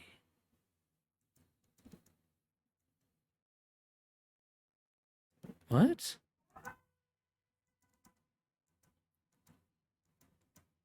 The cursed objects that I distributed are what's left of the sorcerers I've been making pacts with for over 1,000 years. Okay, so those cursed objects are the sorcerers he's been secretly making pacts with for over 1,000 years. But not all of his pacts were with sorcerers. However, those were annulled when he obtained this body. How strange. I wonder why, because obviously he didn't have Noritoshi before, so I was thinking during the episode that it might be that when he switches body, like his pacts are basically nullified, but he clearly had a body before Noritoshi, and that's been over 1,000 years, so I don't know why it was nullified when he had it. And then we get a glimpse into the world that's to come. Absolutely beautiful art. Oh, it just looks so stunning. God, it's beautiful. And then mocking him. Gojo. We need him, so of course we just can't have him. And there's that blackout slowly spreading. Oh, what a crazy like first half of the episode. Let me come back over here. See if there's people. Okay. I'm gonna take a second before I get into the second half of the episode because there's just so much. Let's see what's going on over here. Choso's blood is poisonous. Okay, it'd be more referred in the future. So it's not Sukuna's blood. Okay. These were undone when he obtained Geto's body, absorbing the curses he had made pacts with over 1,000 years. He released them just before escaping from Shibuya. Okay. Curse spirit manipulation makes vows irrelevant. Yeah, that's true, because you can just capture them. You don't really need vows anymore. You don't need pacts. I love JJK when it goes into its more creepy vibe. It's in that vibe quite often, I would say.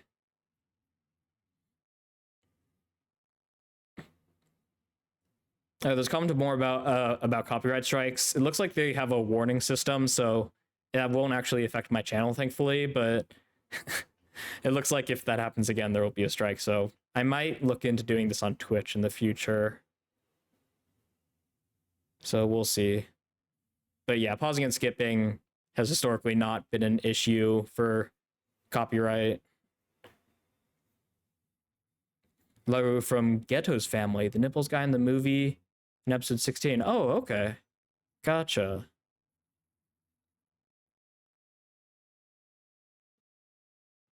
The openings get progressively more interesting to analyze.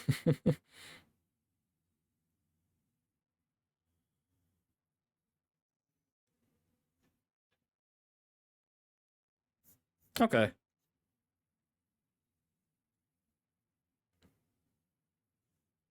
Idle transfiguration, remote activation. Okay, so not on the world, but I assume just on those sorcerers that he prepared ahead of time, those two groups that he mentioned. Uzumaki's a one-time use of extracted technique. Interesting.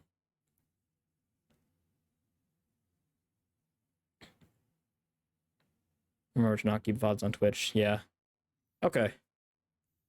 Alrighty then. So let's get into the second half, the real dense part of the episode. Like, obviously the first half was super dense, but here we just get crazy with the politics. Obviously the news and all this panic, which is really, I mean, it's just going to get worse, right? It's just a negative feedback loop. I guess technically a positive feedback loop, where the panic of everything that's happened is going to increase the panic of how people see it, and that's just going to make the cursed spirit stronger, and it's going to create more panic, and it's just going to descend into insanity. Yeah, there's so much here. I'm not going to actually go through every single thing here. I'll go through it more in my own time, but it's not good. It's not good. And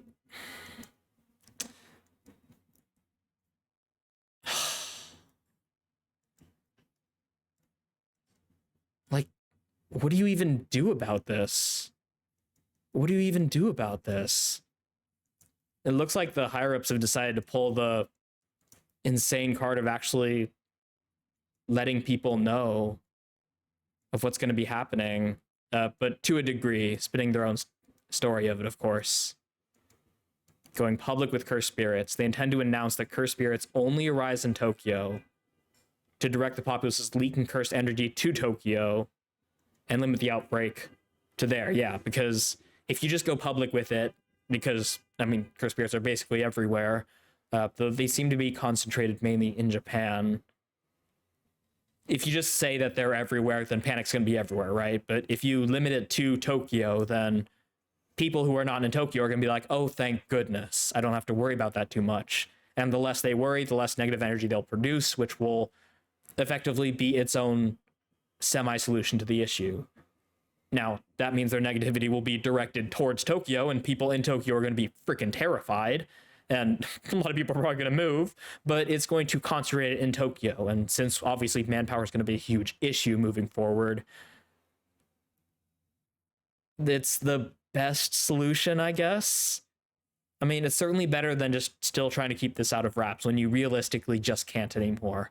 Especially because we see later in the episode, most people can't see cursed spirits, right?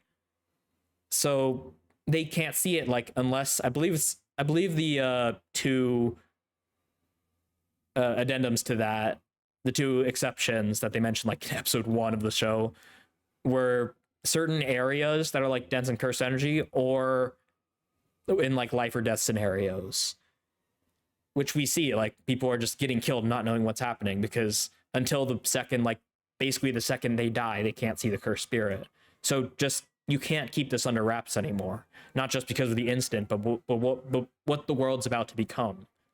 So this is definitely a good move. It's bold, it's insane, it's almost unrealistic. I can't imagine in real life authorities, even if cursed spirits were real, they would actually do something like this, even if it's the best move, but it is the best move. And it's horrible to say, because in Tokyo's going to become like, it's going to become anarchy practically if they don't get a serious grasp on it with their sorcerers. But I just can't think of a better way this could go. It's just a shit show, right? There's no other way of saying it. It's just a shit show.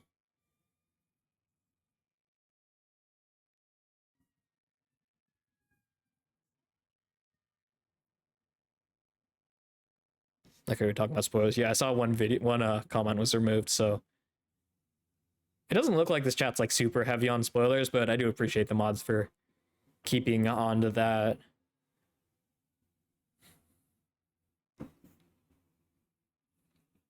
But yeah, I mean, just going as blind as possible is great, right? One thing I really don't like, and I've admittedly been guilty about this, so I try not to do it myself, but it's done with the best intent. But when people are like, oh, I can't wait for episode X, or you are going to lose your mind when you get to this, a lot of people don't realize that that is a spoiler too, right? Because you're setting expectations. Now suddenly they're nervous about it, and they're like, oh god, what am I in for? And they have their own expectations set. So while it's, in a sense, it is a spoiler that of what they are going to experience to a degree when they get to an episode. Even if it's not an actual spoiler of the content itself, it's still a spoiler. And I'm going to close this now because it's not super hot and those sirens are annoying.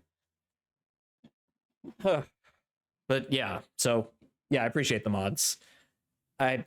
It's the most like benign spoilers because obviously no one does that to ruin the experience. If nothing else, it's an expression of passion and of excitement for the show, and it's great. So it's not wrong inherently, but it still does harm, right? It still does spoil people. It still does show people that like, oh, now I have a certain expectation going into it, which they wouldn't have had otherwise, and which will inevitably take away from the episode, even if the episode is as good as they were saying and they still get blown away by it.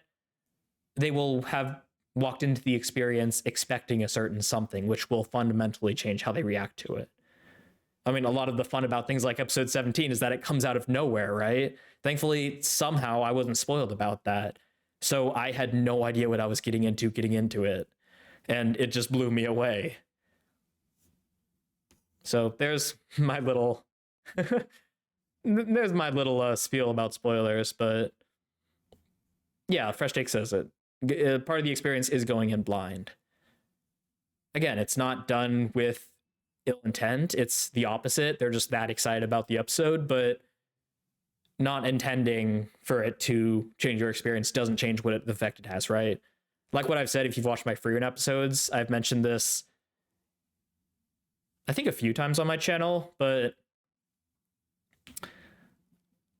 once an artist creates a piece of art, it leaves their hands, right?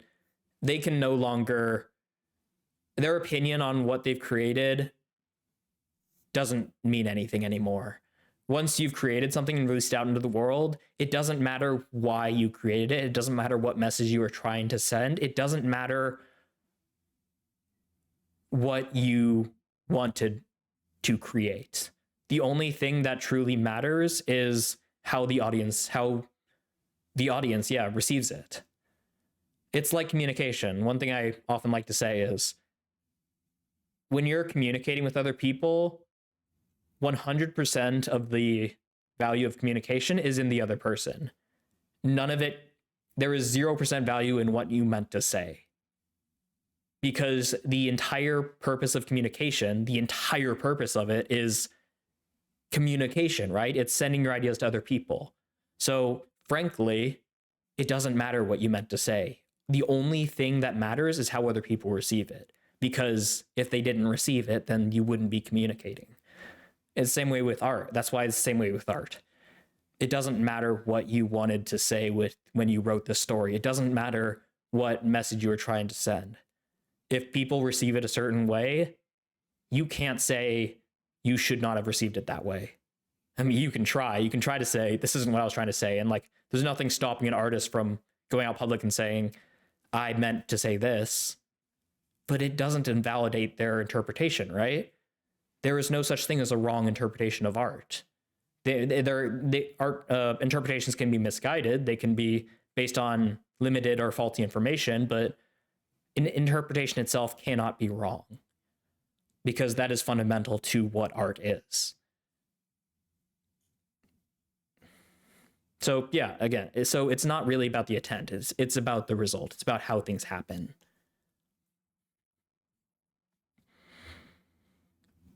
How do you feel about retrospective questions? Like, now that you've seen season 2, you should rewatch some parts of season 1. Yeah, I wouldn't mind doing that. In fact, I probably should do that. I probably should rewatch some of season 1 to see how it goes, but I'll probably just wait until I finish season 3 to go back and do that, because obviously retrospectives will be even crazier like the further along in the story I get. So I might as well just wait. JJ community is the master of spoiling. Thankfully, I've somehow avoided that. For the most part, like I said, I've seen like one screenshot, but it's amazing. I just haven't been exposed to it for the most part. Hopefully it'll stay that way. Fingers crossed. You start putting keywords on your description in vids.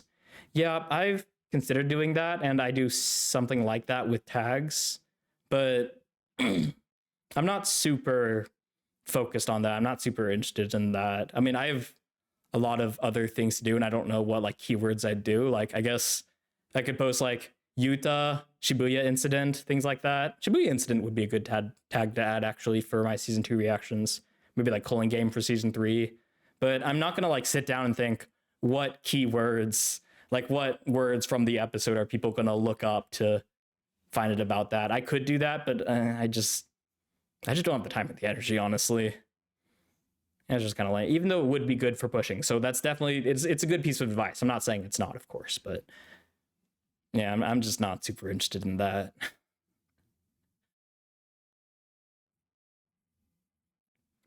J. Roy, hey Adri, I enjoy your channel. Thanks for putting in time and effort into it. Have you been an anime fan for a long time? Well, first of all, thank you. Thank you for watching. I've watched anime for probably like 12, 13 years now. Though for the last like 5 years or so, I've been, I would say on and off, but you'd have to be on and off. I've really just mostly off. I've barely watched anything in the last several years, since really in the 2020s. But I love anime. I truly do. There's nothing quite like it.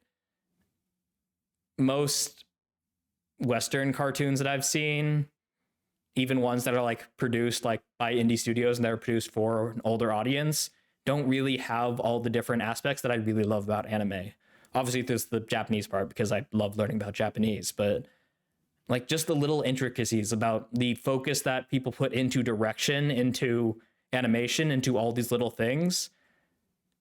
You don't see that a lot in Western shows. And this is not to like, I'm not here to like glaze Japan and say Japan's the only people who can do this, and other creators just aren't.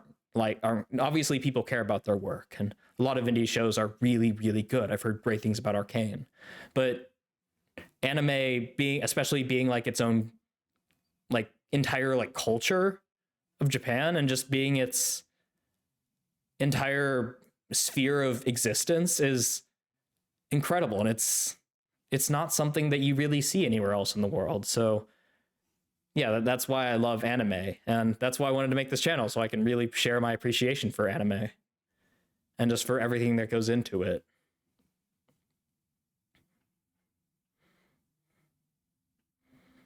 I want to recommend Anime Crimes Division. Okay, interesting. I'll have to take a look into that. I'm not actually sure what that is, but I'll definitely look into it. Okay, so let's get back into the episode, though. So yeah, they decided to limit it to Tokyo, which is terrible if you live in Tokyo, but it's definitely great for limiting the destruction, insanity that can happen. It's I hate to say it, but it's for the best. And oh god, scenes like this where just explosion, just blood, people are just dead because you can't see it until it happens. And I love how we cut to these people who are watching and like, hey, what just happened? And it happens to them too. Again, just great direction, great idea. I mean, this is Akutami, obviously it's not the anime director. I'm pretty sure this is probably a manga thing, but it's great. It's a betrayal of expectations. And again, it shows you that, yeah, this is just gonna happen. And admittedly, that second one wasn't like they can't see it until it kills them. It went through the wall, but for that first one, you can see it, right? You don't see it until it's about to kill you. And I'm curious how that works in cameras, actually. It showed on the camera, right? Oh, jeez. Come on. Why are you like this?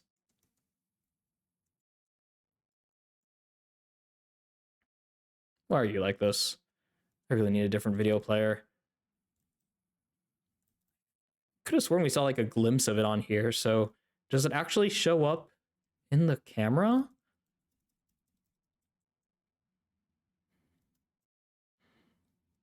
Yeah. Huh. So it actually does show up in the camera. Which I guess could also be, I guess another exception is if the cursed spirits are strong enough, then you can just see them, but unless that was just for us, but yeah, they just saw a glimpse of it. oh, interesting. And then they just got wiped out. And then we get this scene, and we use this to introduce or reintroduce, or I suppose first formally introduce, if you haven't seen the movie, YUTA Okotsu, who's back in Japan, back home. And he's still kind. He's still got those tired eyes, but he's the same YUTA, which is great to see. It's great to see, especially since we ended this with like, he's going to be the executioner. It seems like he's going to be like an antagonist, but it's clear he's not, right? He's still a hero of his own, and he's still got Rika, which is interesting. I wonder how that works. I'm sure we're going to see in season 3, but we'll see how things go.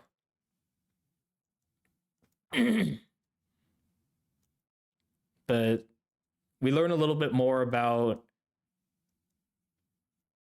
I really need to remember her name, but it's a very the enemy of my enemy, right, situation. I'm not really on your side, but we do need to sort this out. And more references on Tengen. So we may finally meet him in season 3, which is interesting.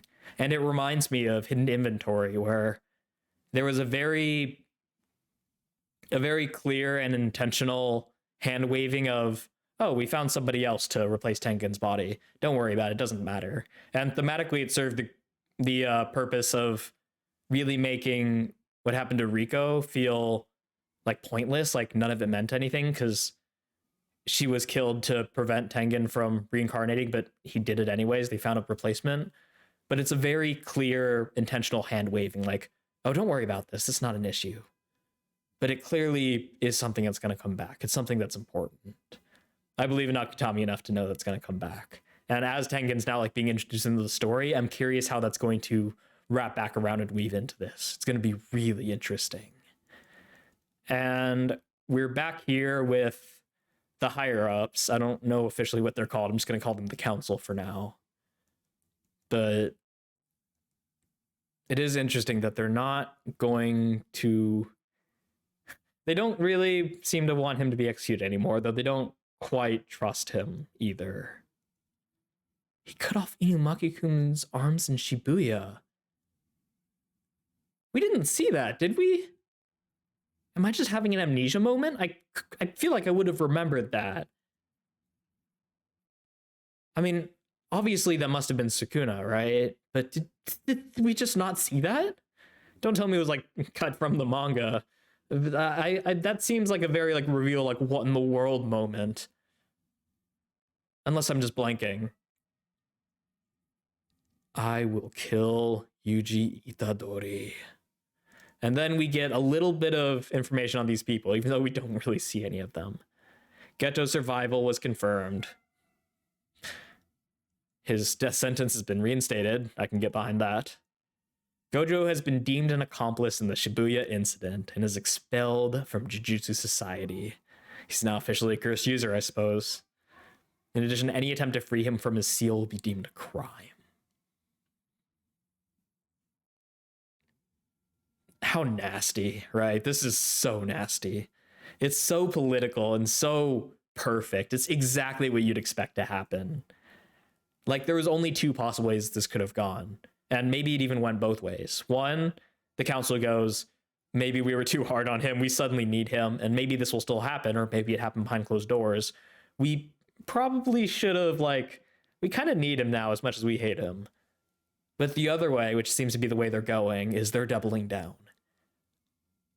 Finally, an opportunity to get rid of the thorn in our side, Gojo, who's openly admitted that he's ready to kill us all at a moment's notice.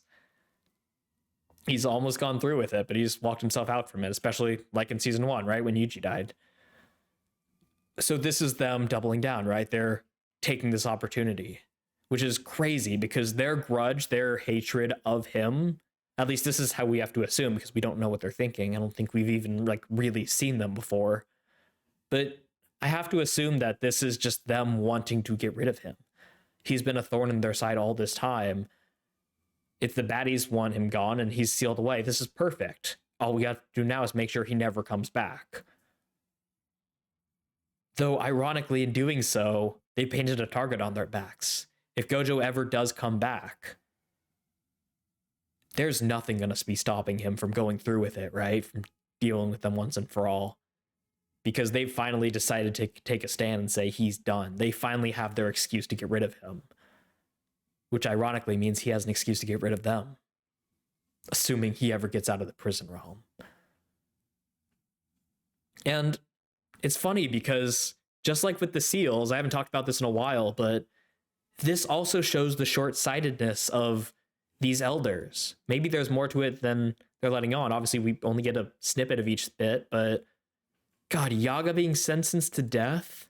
Like, why? I guess they just need people to be culpable, right? They need fall guys, they need scapegoats. But then here, and this is where I'm going to talk about why they're short-sighted. The suspension on his death sentence is revoked. His execution shall be carried out promptly. Obviously, right? I mean, this is, I'm sure part of its opportunity, but it's also Shibuya incident, right? There's no denying that their fears have been realized. Sukuna is exactly as dangerous, as cataclysmic as they were fearing. And he's out of Yuji's control for the large part. And he will continue to grow more out of control as they get more fingers. But this is where we really get into the short-sightedness of these elders, something that we've seen before. In season 1, we saw that, and it was openly talked about, that the sealing of cursed spirits and using them as wards,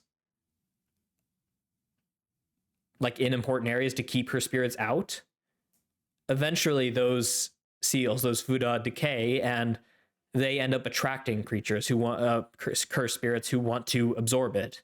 So it's a stopgap measure that actually makes the situation worse eventually, but it's literally double it and give it to the next, right? As long as we can just keep pushing this issue back until we don't have to deal with it anymore, our future people can deal with it. Or maybe we can just push it back indefinitely and no one will ever have to deal with it in a perfect world. Obviously, that's not happening, and a lot of their stopgaps are coming back to bite them now with what Brain Ghetto, whatever you want to call him, is doing. But the reason I bring that up now is because their short-sightedness is really rearing its head in that they've decided to deal with all of their problems instantly, like right now, in a way that is allowing the cards to be set up to tumble their own house. They're throwing stones in a glass building. They're effectively forcing Yuji to go rogue or die. The principal has to defect or die now. And Gojo, if he ever awakens, also has to go rogue or die. They are creating incredibly powerful enemies and shoving them all out of society. They're basically begging those incredibly powerful enemies that they've just created, or fostered, I guess, and I guess Gojo, they didn't create that enemy. They've been enemies for a while, but they've ostracized these people and basically pleaded for them to create a group of their own. They've basically asked, they're not even throwing stones in a glass house. They're finding the nearest, their worst enemies, the people who hate them the most, their greatest critics, and they're giving them a stone. They're giving them a catapult. This is going to blow up in their faces. But it's so perfect because it's exactly what we've seen them do. It's a stopgap. It's let's deal with this issue in the least painful way possible. And admittedly, this isn't the only thing they do. They decided to go public with cursed spirits, assuming this they is all the same they, which is a good solution. It's better than a stopgap of just trying to push it off and saying there's nothing going wrong. They have taken some level of responsibility. But all of this will catch up to them, and it will blow up in their faces. They are going to take a wonderful shower of glass when one of their critics, or when their critics finally come together and decide to use the stones they've been handed. This is only going to end badly. Because they can't bring themselves to swallow their pride to put aside their personal feelings and to decide this is a 5-alarm fire. We need everybody's help to deal with this. We need Yuji far more than we should fear him. We need the principal far more than we need a scapegoat. We need Gojo. But they're not willing to admit that. So it's going to blow up in their faces, and it's going to blow up in everyone else's faces, and they get to watch it all happen.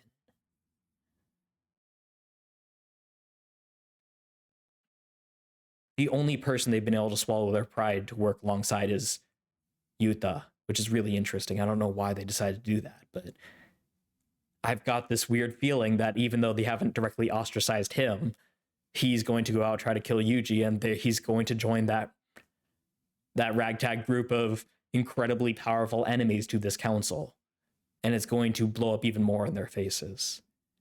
This is brilliant. I love this, and I can't wait to watch that play out because it's the only way this can end, right? Just like when we were introduced to the Fuda, the talismans of the cursed objects, we immediately knew this was going to blow up in their faces. This is just that to the nth degree. It's only going to end badly. And I cannot wait for that. Special Grid Sorcerer Okotsu shall be appointed as his executioner. For some reason. Oh god, that blackout is just haunting. And then we reach the end of the episode. Another just great shot, just perfectly still, no music. And we find out that it's Yuji. The sun rises. We finally get a dawn that we can breathe. We can finally breathe a very hesitant, very shallow breath of relief that the incident is over. The season is over. Nothing has been resolved. Everything is worse.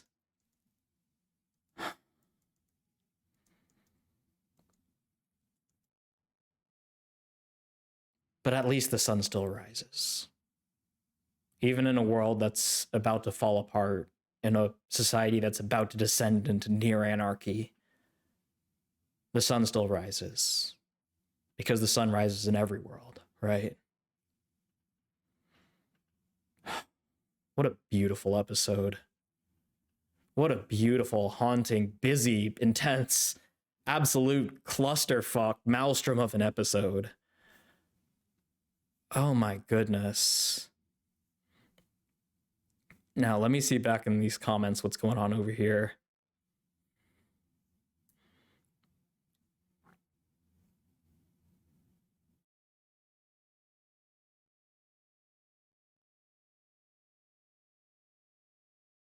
Season 3 is going to keep me busy with cultural references, inspiration, thanks to Brain bringing back sources from the past. Oh yeah, there is that, huh? Well, Alex, I appreciate your work. I think I speak for a lot of people when I say your comments are more than appreciated. They add so much to this, so thank you for that. And I look forward to seeing all that you have for season 3 in store.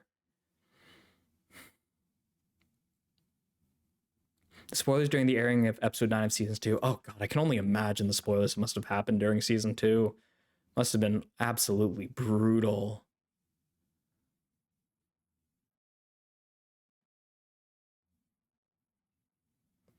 Only transfigured humans show up on cameras. Cursed spirits normally don't. Death paintings also would. Okay.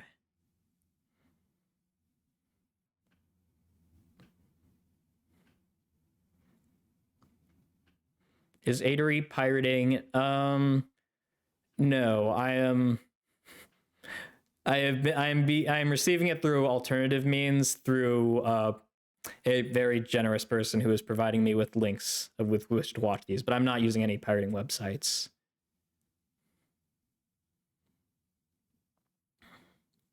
I can't do this like on Crunchyroll or anything like that though, because they don't allow you to like record things. So even if I wanted to do it on the official site, I at least have not seen a way to be able to do that. But also just like actually having the file of the episode allows me to like go through it in the way I can that I wouldn't be able to do on a streaming site. I think it was for the people that can see Chris Pierce. That's a good point. Yeah, from the perspective of someone who can see them, could see it through the camera. Yeah, Chris Beard or near death. A fair portion of the second half of this episode is anime original. Really? Wow, that's incredible.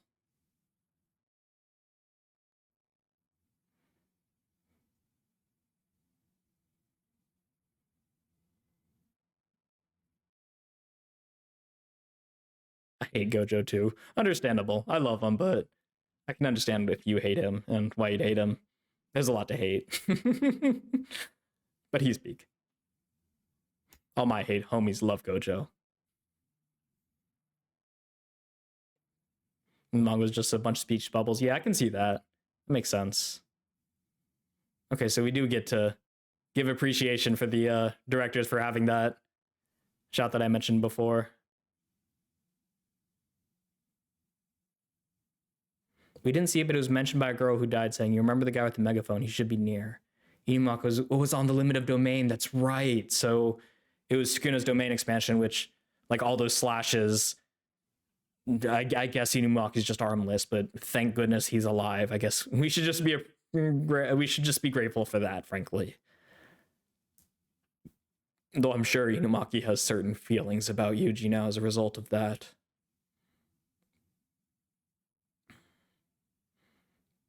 Yeah, Mr. Light, Yuji execution makes sense from like pretty much anyone's perspective. It's just the fact that it doesn't make sense because they need to handle this right now.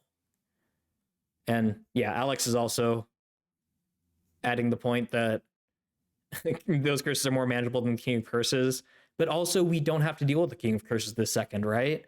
We can deal with this, not Shibuya incident, now it's a Japan incident, not a world incident. We can deal with this and then have his execution. And like you can say, yeah, he can get more fingers until then, but this is a issue. This is not something we were ready for. This is not something we are equipped to handle. Even with Gojo, I would argue we're not fully equipped to handle this. We need all the manpower we can get.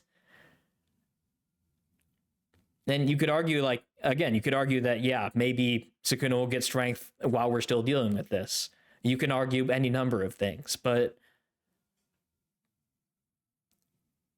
this is not a situation where you can pick and choose your allies. You just can't. You just can't.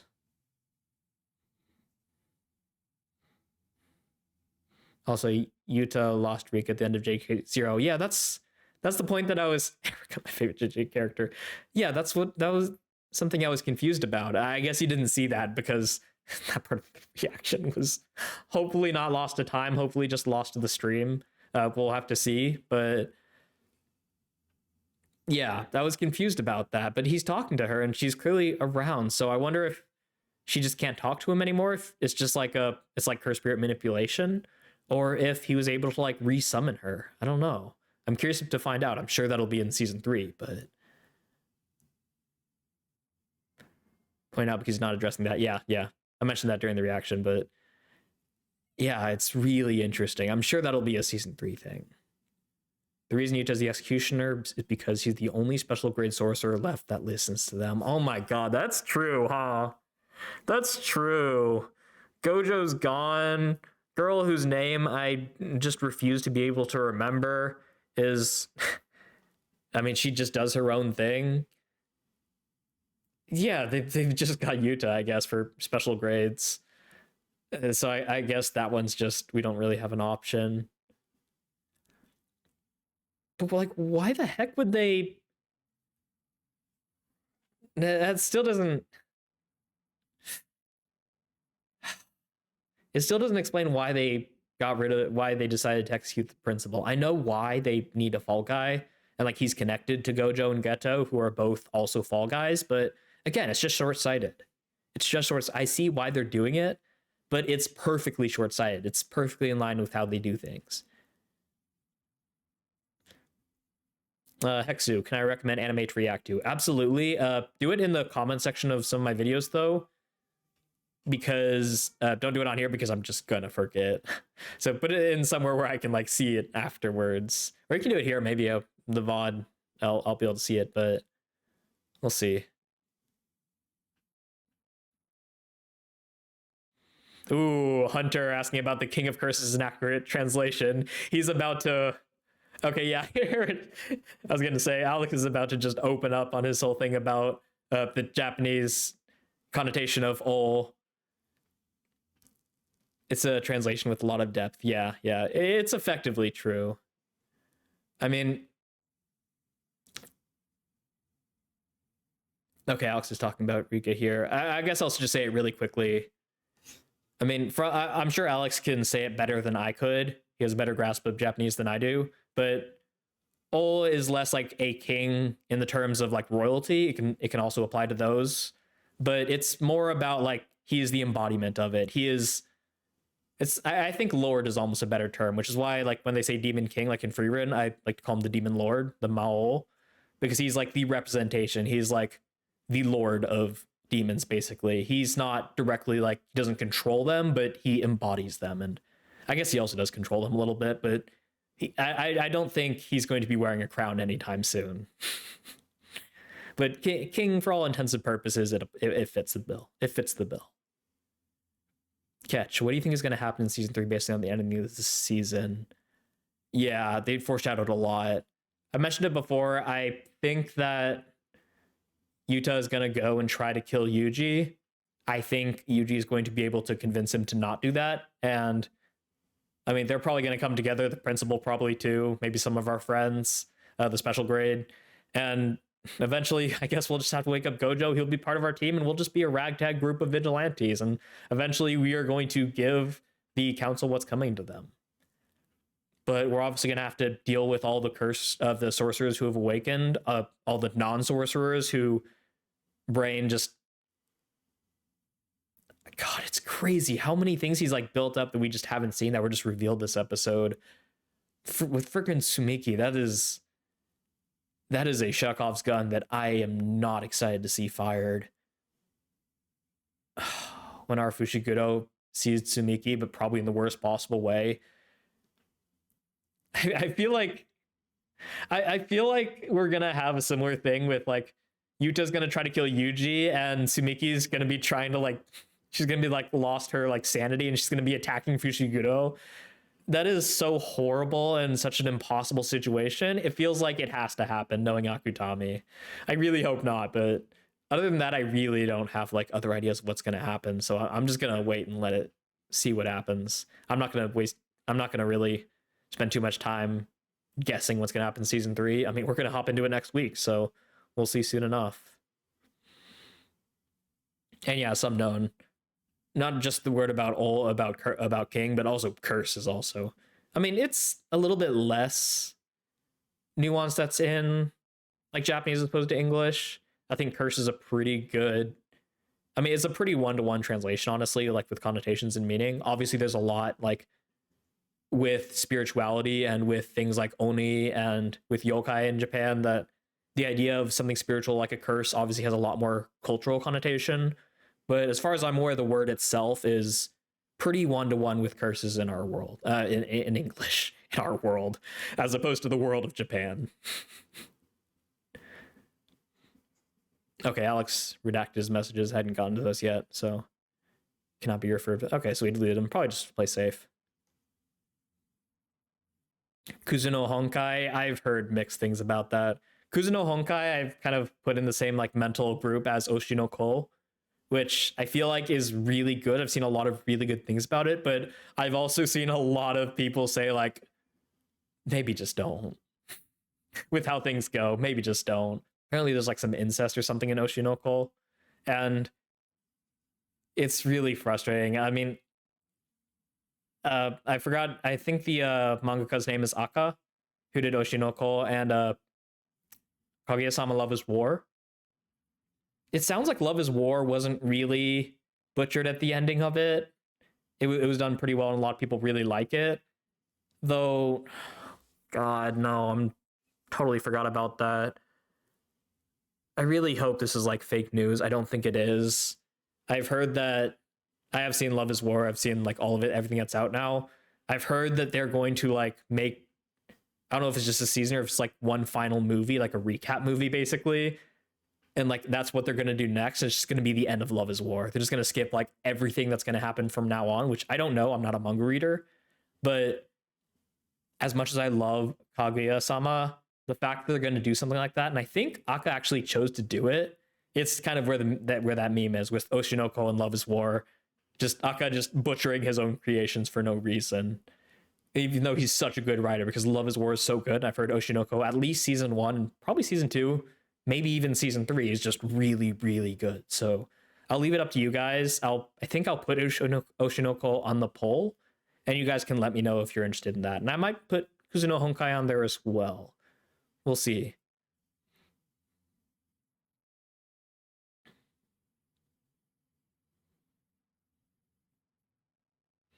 Alex explained to it. We're only sure of that due to things it does in season 3. Yeah, because we're going to get a lot of YUTA. So I'm sure a lot of my questions about Rika and about YUTA will be answered in season 3, because he's obviously going to be seriously focused in it. Oh, Maya Granado, you're back. Yeah, sorry about that.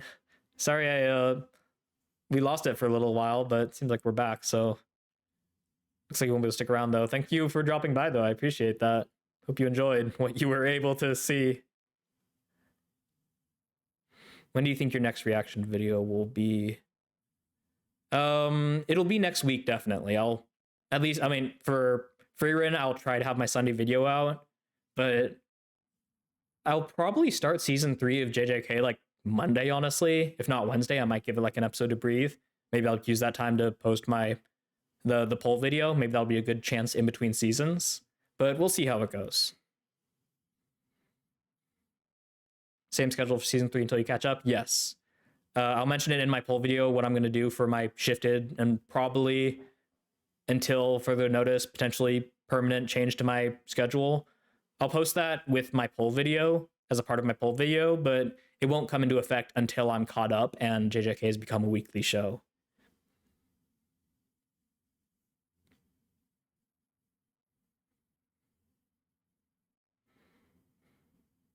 Curse itself in JJK can mean many things. Yeah, true. Very true.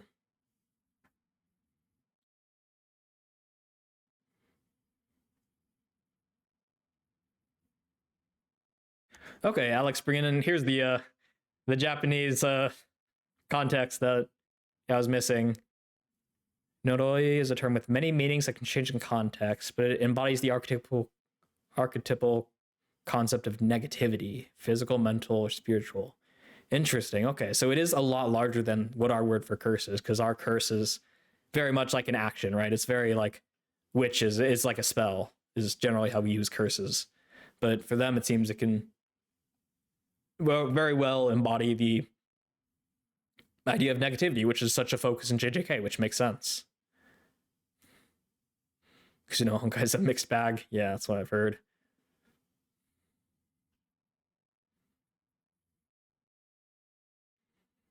Next anime I should watch is Rent a Girlfriend. I don't know about that one, Chief.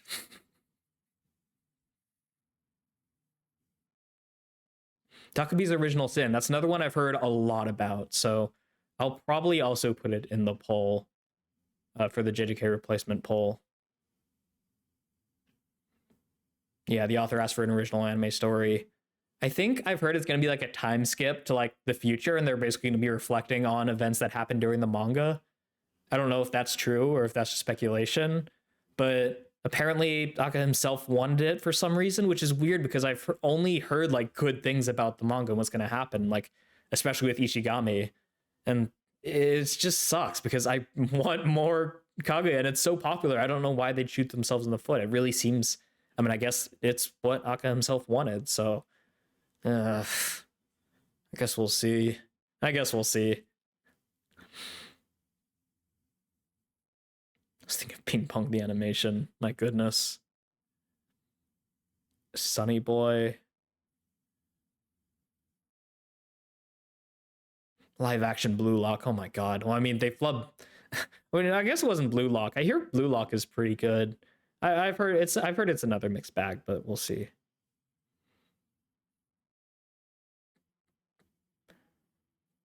Oh, Recon, off topic. Did you like the MHA end?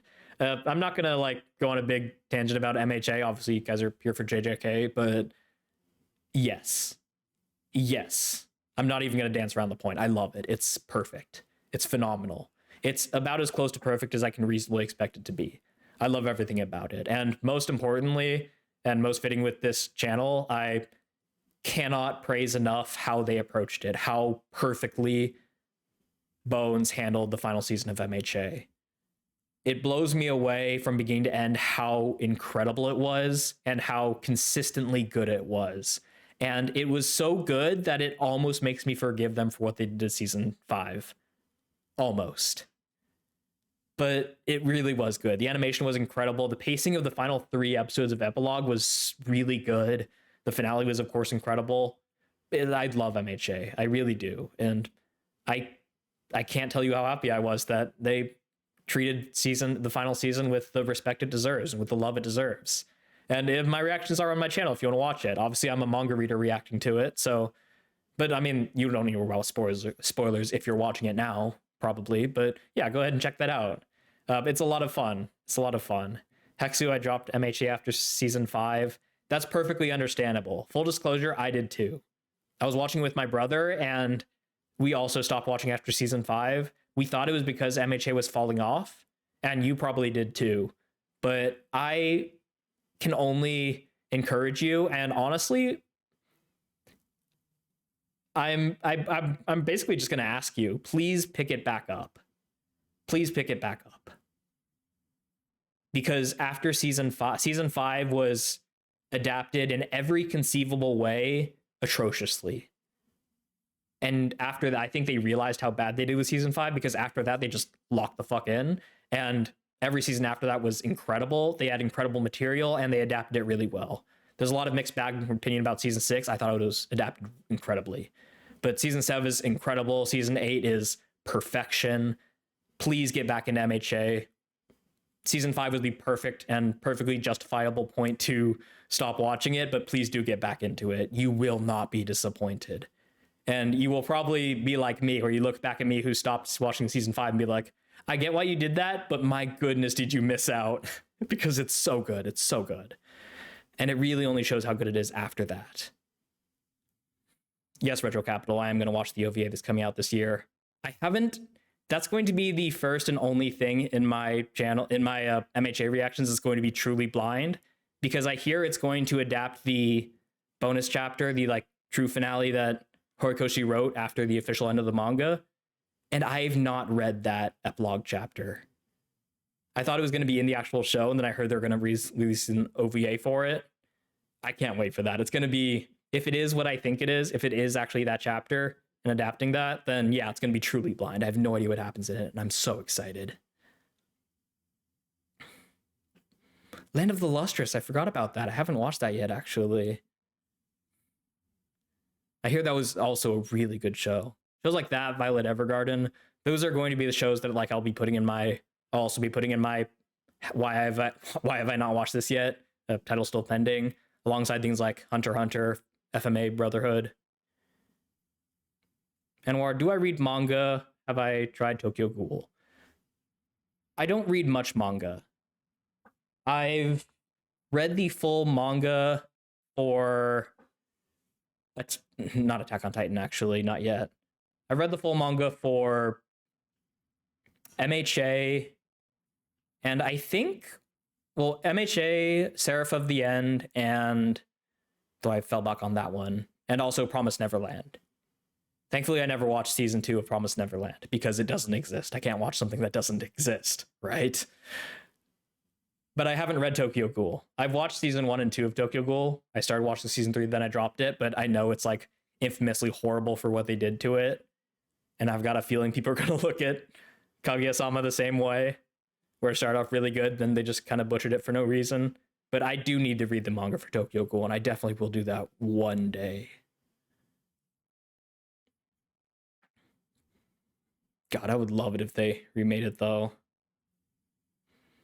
Fresh Takes heading out. All right, have a great rest of your weekend. Thanks for dropping by.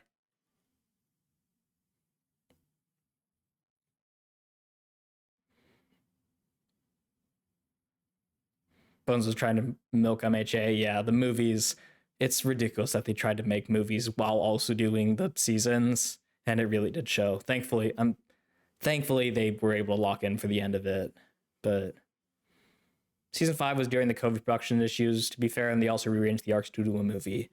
I can see that, but that does not excuse it, nor does it like properly explain it. I don't think they rearranged the arcs due to the movie. I think they did it because MVA, My Villain Academia, is a better, like, more exciting point to end it off on. But it is a whole spiel I'll go on later. Maybe I'll do it in my next live stream. I'll do another live stream where I'm just like a Q&A, though this is basically just becoming a Q&A. I'll probably cut it off pretty soon because it's pretty late.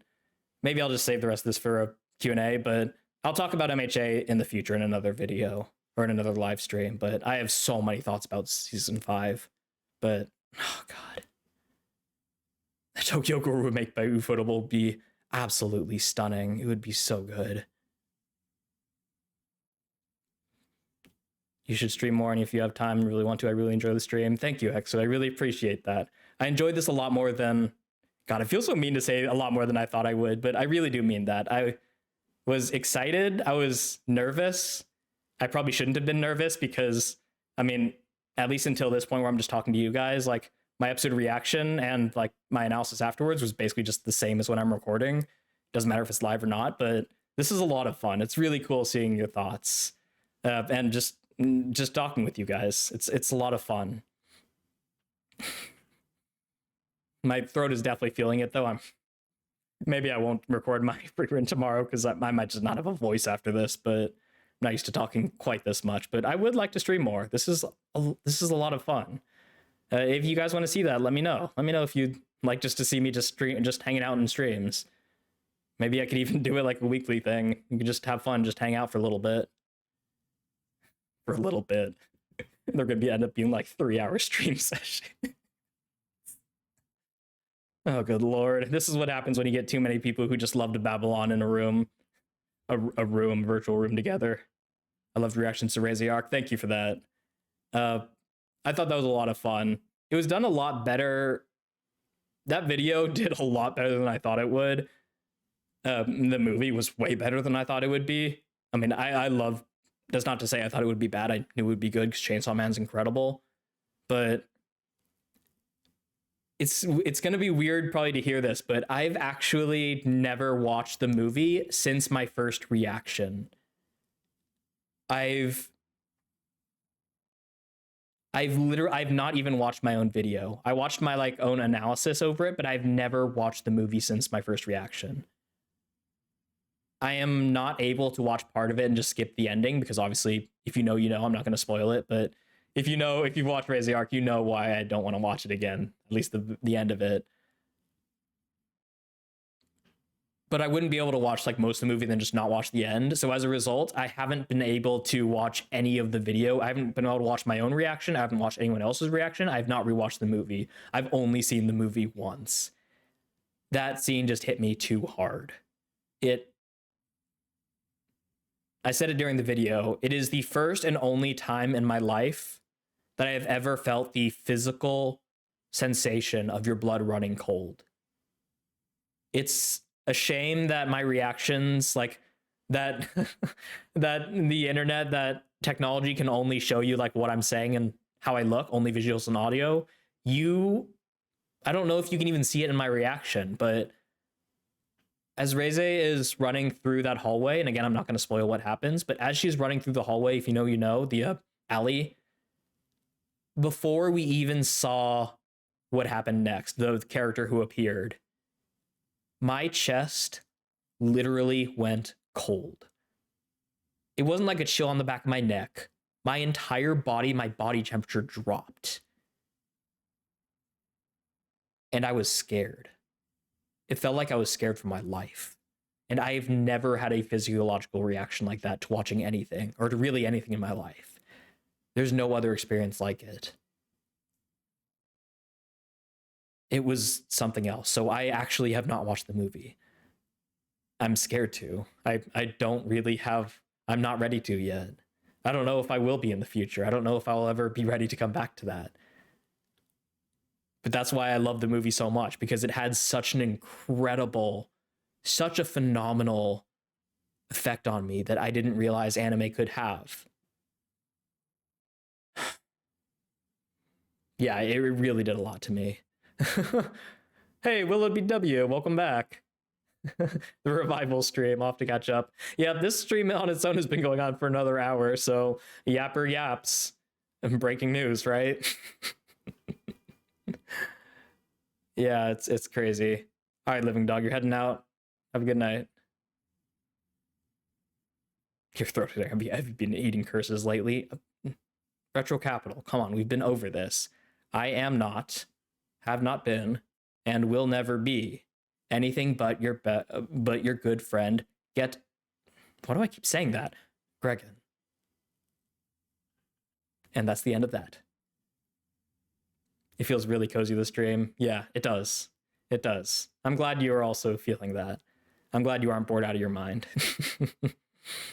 I'll definitely have to do this more often and just kind of just do hangout streams. This is a lot of fun. And it's just building out the community, right? It's great to have something that's not like specifically tied to a video. That's just us kind of hanging out and building the community, because I say it at the end of all of my videos that I want to build out this community, and I do mean that, and we do that through the comments. But I think it's moments like this where we all get to talk to each other in real time. Talk to each other. Obviously, you guys have to type into your chat, but it's moments like this where it really feels like we're building a community, and we really get to interact with each other, and like incoming parasocial moment, get to know each other. But I mean, we're all just people, right? People are people are people are people, and it's a great chance to really interact with other people and see these people. So I'm really enjoying this. I'd love to do more of this, and I hope you guys like it too.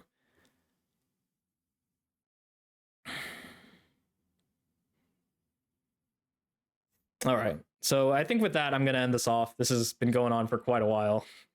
I'm glad to see a lot of you have enjoyed it. I've enjoyed it immensely. I'm looking forward to doing more. It's a nice chill hangout. Exactly. It's perfect for the weekend, right? So thank you so much for watching. Can't believe that's the first time I've coughed in the stream. Thank you so much for watching. Thank you for, watching my content and for being here. It really does mean the world to me. It's so incredible that we're building this out, and I hope we get to do so more in the future. I can't wait for it, and I hope you're excited for season 3, and I hope you're excited for the poll. I've mentioned this before, and I'll mention it here in my poll video. If you haven't checked out my Patreon, joining for $2 will allow you to gain extra, basically, votes. We'll get extra voice for the poll, and I'll describe exactly how the poll system works in that video. But if you want to check that out, you want to go ahead and do that, go ahead. And also just to support me, I really appreciate it. It really does mean the world to me. But thank you so much, regardless, for watching, for enjoying, for hanging out with me. I'm sorry that we had technical difficulties, but it wouldn't be an Adery Gregan first ever live stream if things didn't work out how they were supposed to, right? And it's a season finale, so I'm just gonna have to be extra vigilant when Freerun gets to its own finale. It's gonna be terrifying. We're gonna reach it, and I'm just gonna be like, I'm going to be so anal, making sure everything's perfect, everything's recording. Or maybe I won't, and I'll just let it be a mess, and JJK Season 1 will be the only season finale on my channel that'll be normal. I'm joking, obviously. I'm sure the Freedom finale is gonna be amazing. So I'm babbling on too long. I'm gonna head out though. Thank you all for hanging out. Hexu, get some sleep. It's 2 a.m. Oh my god, for some known too. Y'all take care. I will see you. Yeah. Thanks for watching. See you later. Brought up Blackstone, Hackstone, Sumnon, Recon. I can't pronounce any of these, but yeah. Thank you. And until the next one, wherever I see you next, have a lovely rest of your night.